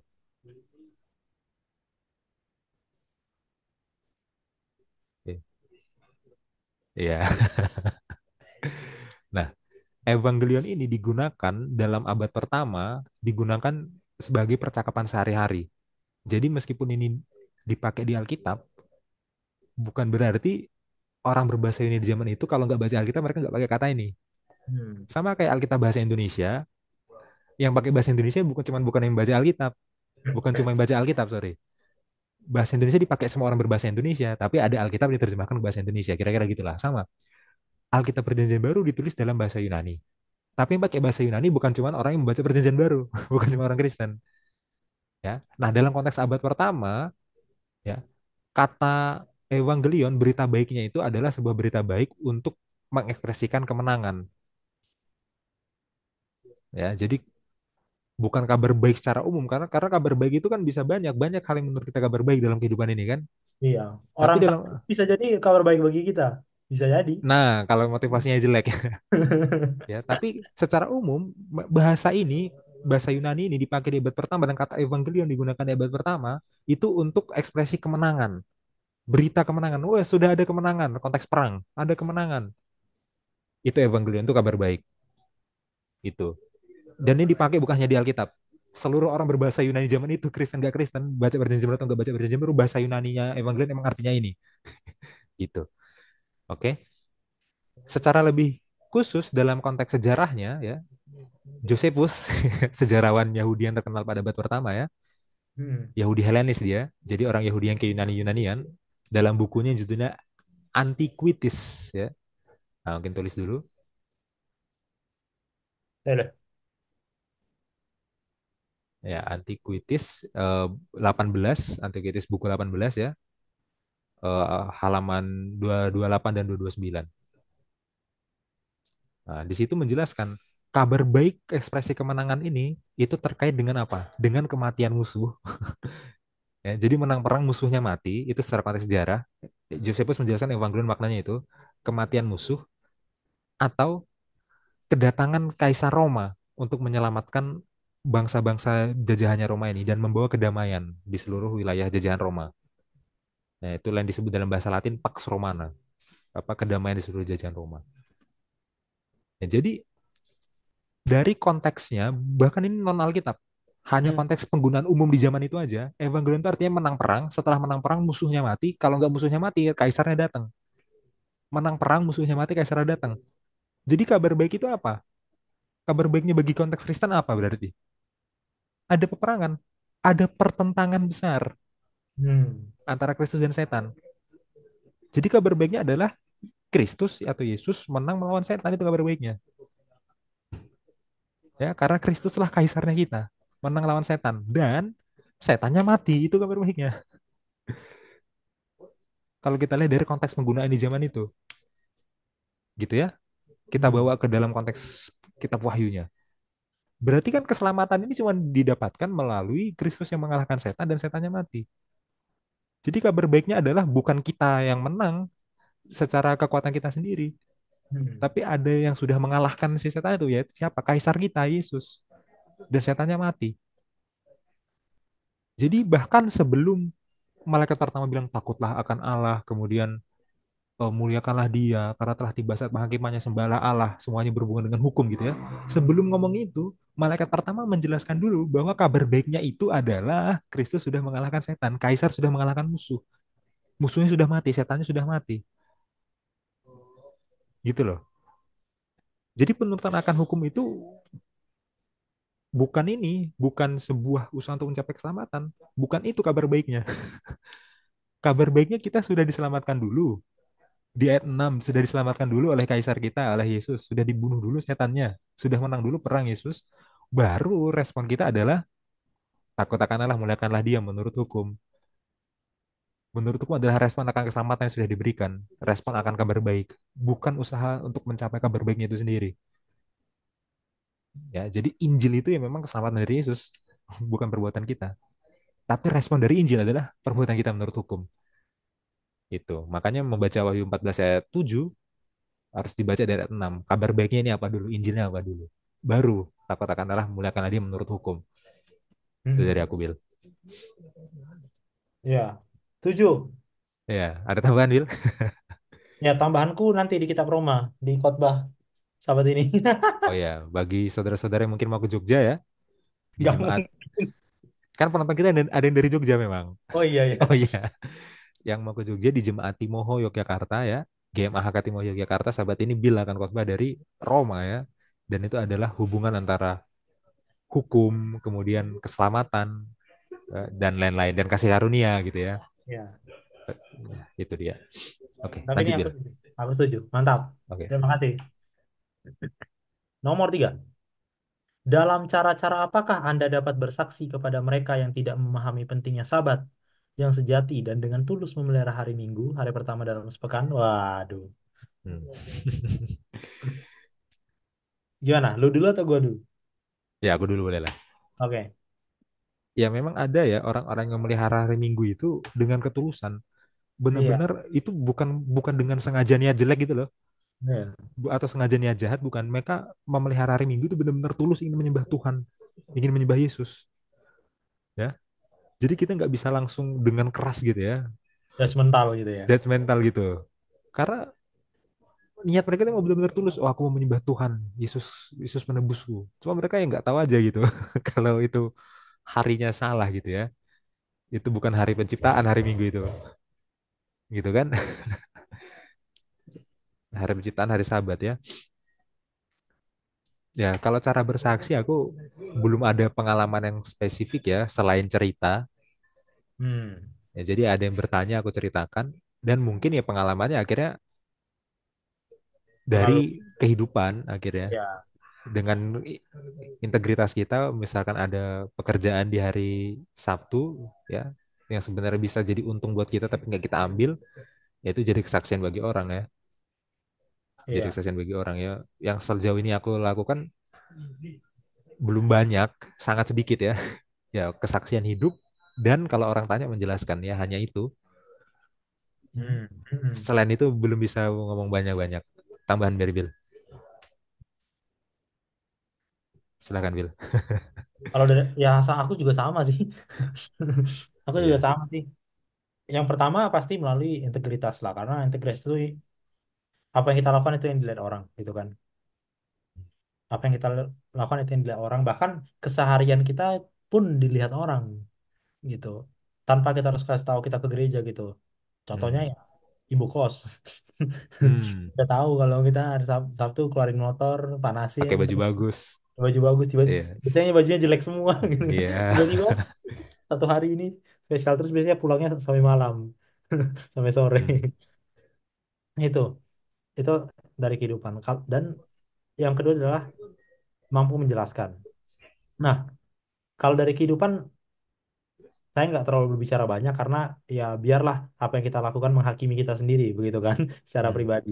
Nah, tapi kalau orang tanya kita mau menjelaskan, nah ini kita bisa menghakimi. Iya. Maksudnya gini, menghakimi dalam hal gini. Apakah kira-kira penjelasan kita itu sudah sufficient, sudah cukup bagi Hmm. orang tersebut? Apakah itu sudah meyakinkan mereka? Nah, itu kan kita bisa bisa pelajari secara intelektual intelektual ya, tanpa Hmm. memperhatikan apakah kita melakukannya atau tidak gitu kan. Hmm. Ngerti maksudnya ya? Oke, melakukan Iya. itu perihal lain gitu. Itu harus karena itu yang kita lihat. Tapi kita nggak bisa kita nggak bisa apa namanya? Kita nggak bisa mengendalikan apakah kita sendiri atau orang lain yang percaya hari Sabat melakukan itu gitu. Karena itu keputusan pribadi mereka juga. Nah, tapi kalau orang tanya kita mau menjelaskan, menurutku itu kita bisa berusaha untuk secara pribadi dan terlebih secara komunal gitu, gitu kan? Hmm. Secara di jemaat, secara eh, ya secara jemaat lah, kita bisa mempelajari kira-kira kira-kira pointernya apa, kira-kira poin-poinnya apa ya kalau mereka tanya, kalau ada kesempatan untuk bertanya. Nah, tapi kalau ditanya, seandainya kita sudah menjelaskan, lalu mereka tetap dengan tulus memelihara hari Minggu, Nah, itu yang kadang-kadang agak sulit ya. Itu yang kadang-kadang Hmm. Kalau agak kita sulit. sudah jelaskan, tapi mereka tetap tulus memelihara minggu, berarti nggak tulus dong. Kan kita Ah, udah jelaskan. iya, maksudnya gini loh. Agak sulit maksudku gini. Hmm. Kadang-kadang pertimbangan mereka kan banyak gitu, bukan cuma kebenaran itu sendiri. Oh, Misalnya kayak keluarga atau oh iya. ada yang sudah lebih tua udah dikenal oleh jemaah nanti malu gitu Ya, kan. Nah, ya itu kebebasan memilih ya.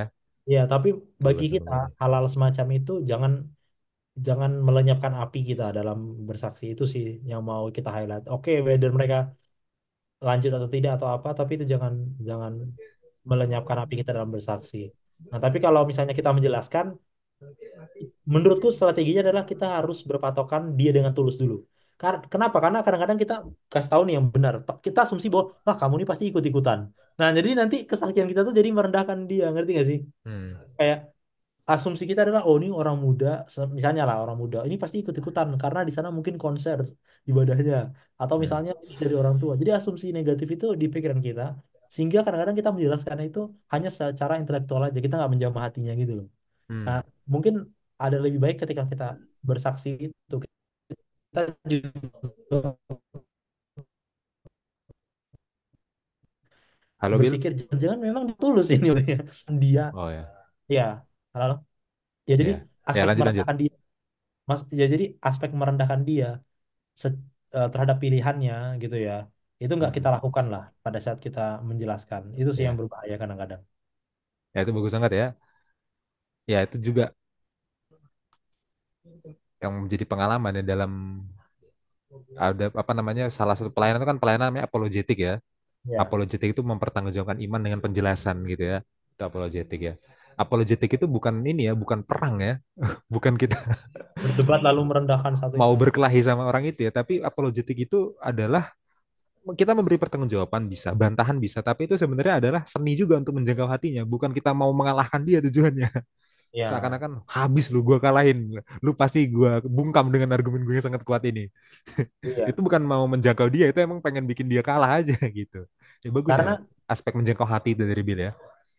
karena aku ada pengalaman bukan aku tapi bukan aku yang bersaksi maksudnya orang cerita bah dia dia bersaksi pada orang lain. Nah, dia ya ini saya nggak sebut namanya dan nggak sebut gereja. Pokoknya dia bawa ke salah satu gereja kita. Lalu pada saat itu kebetulan membahas tentang Hari Sabat dan Wahyu, Wahyu ini, Wahyu ini. Hmm. Lalu penjelasannya itu adalah merendahkan mereka yang memilih. Jadi kayak fear gitu loh. Kamu kalau nggak memelihara Sabat kamu akan mati. Jadi terus orang yang memelihara hari Minggu nih merasa seluruh ibadah dia sepanjang umurnya itu semua sia-sia. Ngerti nggak sih? Hmm, hmm. Jadi kayak Iya, iya, iya. identitasnya tiba-tiba hilang gitu loh. Identitasnya. Iya, Jadi, aduh, lalu kakek saya gimana ya? Lalu ibu saya yang selama ini percaya. Ah, kadang-kadang kita nggak mikir itu kan. Kita iya, langsung iya, iya, iya. kasih tahu aja. Tapi kita nggak mikir, Hmm, aduh, seandainya dia stres gitu. Lalu akhirnya hmm, dia lihat itu, lalu dia lihat kita sebagai jemaat sering berkelahi. Nah, keluar dia. hmm, hmm. Gitu. Jadi Ya, kadang-kadang kita harus, ya, apa namanya, jangan, apa tuh namanya, eh, prejudis dulu pada saat kita memberitahu kebenaran. hmm. Seolah-olah orang itu ikut-ikutan atau apa. Jangan dia memang tulus dan belum tahu aja gitu ya. Iya, iya, betul, betul, betul. Iya, Gitu bagus itu. sih. Sangat bagus. Iya. Oke, nomor 4.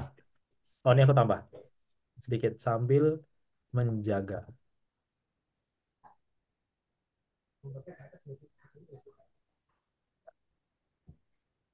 Ya. Oke, nomor 4. Bahaya-bahaya apakah yang ada di dalam penyatuan kekuasaan gereja dan negara? Bagaimana kita sebagai orang Kristen berhubungan dengan pemerintah? Ya. Menurutku ini cocoknya dibahas di Sahabat ke-11 ya. Iya, ini Atau sudah gimana? pernah terjadi. Sudah pernah Ya, oke. terjadi pada masa kekuasaan tanduk kecil 1260 tahun. Itu menurut Ya, Daniel 7. Atau masa kekuasaannya binatang dari dalam laut menurut Wahyu 13. Sudah pernah terjadi. Jadi kalau pengen tahu bagaimana itu kejadiannya waktu kekuasaan negara dan gereja bersatu, ya kita belajar di dua sahabat lagi ya. Nah, tapi ini akan terjadi lagi, itu dia yang penting. Sudah pernah terjadi tapi akan terjadi lagi. Nah, bahayanya ya, kita nggak membahas apa yang terjadi di zaman abad pertengahan di masa kekuasaan tanduk kecil itu atau masa kekuasaan binatang dari dalam laut karena itu dijelaskan dua sahabat lagi. Tapi bahayanya bisa kita bahas sekarang. Bahayanya adalah kekuasaan gereja itu jadi mutlak karena dijamin sama undang-undang negara. Akhirnya tidak ada lagi yang namanya kebebasan beragama. Itu bahayanya. Semua yang punya kepercayaan lain itu langsung bersalah juga secara undang-undang negara. Jadi Hmm. kriminal. Dan itu sangat bahaya. Itu sama seperti eh, Daniel 3 itu. Ya, Daniel dipaksa, sorry, Sadrak Mesak Abednego itu dipaksa sembah patung itu. Ya karena kekuasaan agama Babel adalah kekuasaan kerajaan Babel juga. Jadi satu kan bahaya. Akhirnya kan bisa dilempar ke perapian yang menyala-nyala. Coba kalau kekuasaan pemerintah sama agama beda. Nggak bisa orang tiba-tiba dihukum pakai undang-undang. Ya Kalau karena itu dia, kan sipil, bukan ini. ya itu bahayanya. Ya kalau aktualisasinya di masa abad pertengahan, ya baca Daniel 7, Wahyu 13 kita pelajari 2 sahabat lagi. Dan itu akan terjadi lagi nanti. Itu dari Iya. aku, Bil. Ya aku setuju sih. Aku setuju sih. Ya, itu bahayanya itu. Nggak ada Iya, kebebasan beragama bahayanya ya. itu. Ya itu bahaya singkatnya itu memang. Bahayanya itu. Gitu. Oke, kita bahas ke poin terakhir ya. Saran poin diskusi.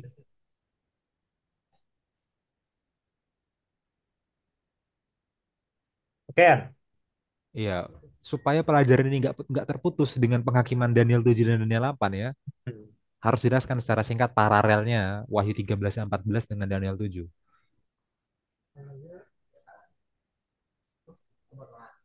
Ya, dengan Daniel 7 kemudian Daniel 8 14 juga. Hmm. Ya, nah, itu harus supaya nggak terputus, supaya kita tahu nih konteksnya masih sama ini. Ya, ya ini 5 menit nggak nyampe kayaknya.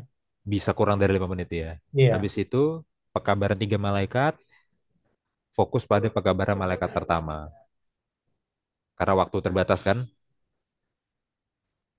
kabaran malaikat pertama. Hmm. Nah, ya habis itu tanda binatang. Jelas tanda binatang ya. Tanda Iya. binatang dihubungkan dengan pekabaran 3 malaikat. Malaikat. Tanya hari Jumat. Pertanyaan hari Jumat ya. Ah, Ya masih. mungkin pertanyaan hari Jumat nggak usah semua. Pilih aja Iya. yang paling cocok untuk Jumat masing-masing. 1 atau 2 pertanyaan ya. Iya, iya, iya. Tuh.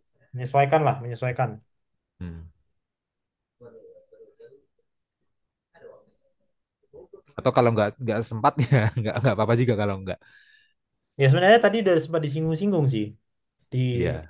di tanda binatang dan di pekabaran 3 malaikat itu. Hmm. Atau dimasukkan pun bisa sebenarnya. Sambil ini Sambil menjelaskan. ya kita masukin aplikasi bisa. Iya.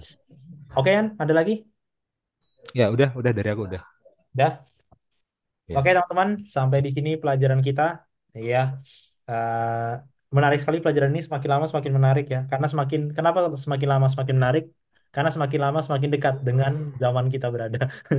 Iya, ini udah menyangkut zaman kita ya sebenarnya. Iya, kalau yang kemarin kan, wah itu masih Masih revolusi ya. Prancis apa. Ya. Sekarang makin lama makin dekat. Nah, yang semakin lama semakin dekat dan kita sudah alami itu adalah tentang spiritualisme yang adalah pelajaran ke-10. Ya, Iya. Ya, itu seru teman-teman. ya karena zaman sekarang makin banyak film horor ya. Ah, iya. Kalau nggak buat film horor Indonesia ini, Iya, kayaknya nanti pendapatan pendapatan produsernya kayaknya menurun ini. industri film kita itu bertumbuh pada film horor ya. Iya, Padahal itu bertumbuh isinya pada spiritualisme semua itu. film horor. Ya, ya makanya ini relevan banget ini pelajaran ke-10. Iya, relevan, sangat relevan. Ya, jadi Sangat relevan. jangan lupa belajar pelajaran ke-10, judulnya Spiritualisme Terungkap. Padanan kemenangan akhirnya pasal 31 sampai 34. Itu lumayan bagus ya. Saya udah baca ke pasal 31 sampai 34 tentang spiritualisme, roh nubuat melalui Ellen G. White mengungkapkan ya. Itu lumayan lumayan lumayan cukup dalam lah, secara aplikasi juga lumayan bagus, bisa diterima. Begitu ya. Jadi jangan lupa teman-teman untuk selalu belajar ya. Bagi yang kurang atau bagi yang masih bingung, ada kolom komentar. Saya lihat, saya perhatikan makin lama makin ini nih, makin aktif nih kolom Iya, komentar. kemarin ada yang ngasih tambahan juga ya, terima kasih Ya, ya. bagus loh, bagus loh. Tambahannya cukup bagus ya. Artinya belajar gitu kan. Nah, Hmm. jadi kalau teman-teman ini ya bisa pakai kolom komentarnya begitu. Oke, Hmm. kalau tidak ada lagi, kita akan tutup pelajaran kita. Saya akan pimpin kita dalam doa. Bapa kami di surga, terima kasih Tuhan atas pelajaran yang sangat baik. Bantu kami Tuhan dengan segala keberdosaan kami untuk kami boleh mengerti dan kami boleh melakukannya ke dalam kehidupan kami. Bantu kami juga Tuhan, berikan kami hikmat untuk bersaksi, untuk membagikan pelajaran ini kepada orang lain yang sudah mengetahui ataupun yang belum mengetahui Tuhan, agar kami semua boleh mempersiapkan diri menyambut kedatangan-Mu. Persiapkan diri kami Tuhan untuk pelajaran berikutnya, bantu kami juga untuk boleh mengerti, terutama bagi para guru-guru sekolah Sabat yang akan menjelaskan di setiap jemaat Engkau berikan mereka hikmat. Terima kasih Bapa di surga, dalam nama Yesus kami berdoa. Amin. Amin. Oke teman-teman semua, Shalom. Terima kasih. Jangan lupa Ya, eh, like, share, dan ya. subscribe. Oke, shalom semuanya.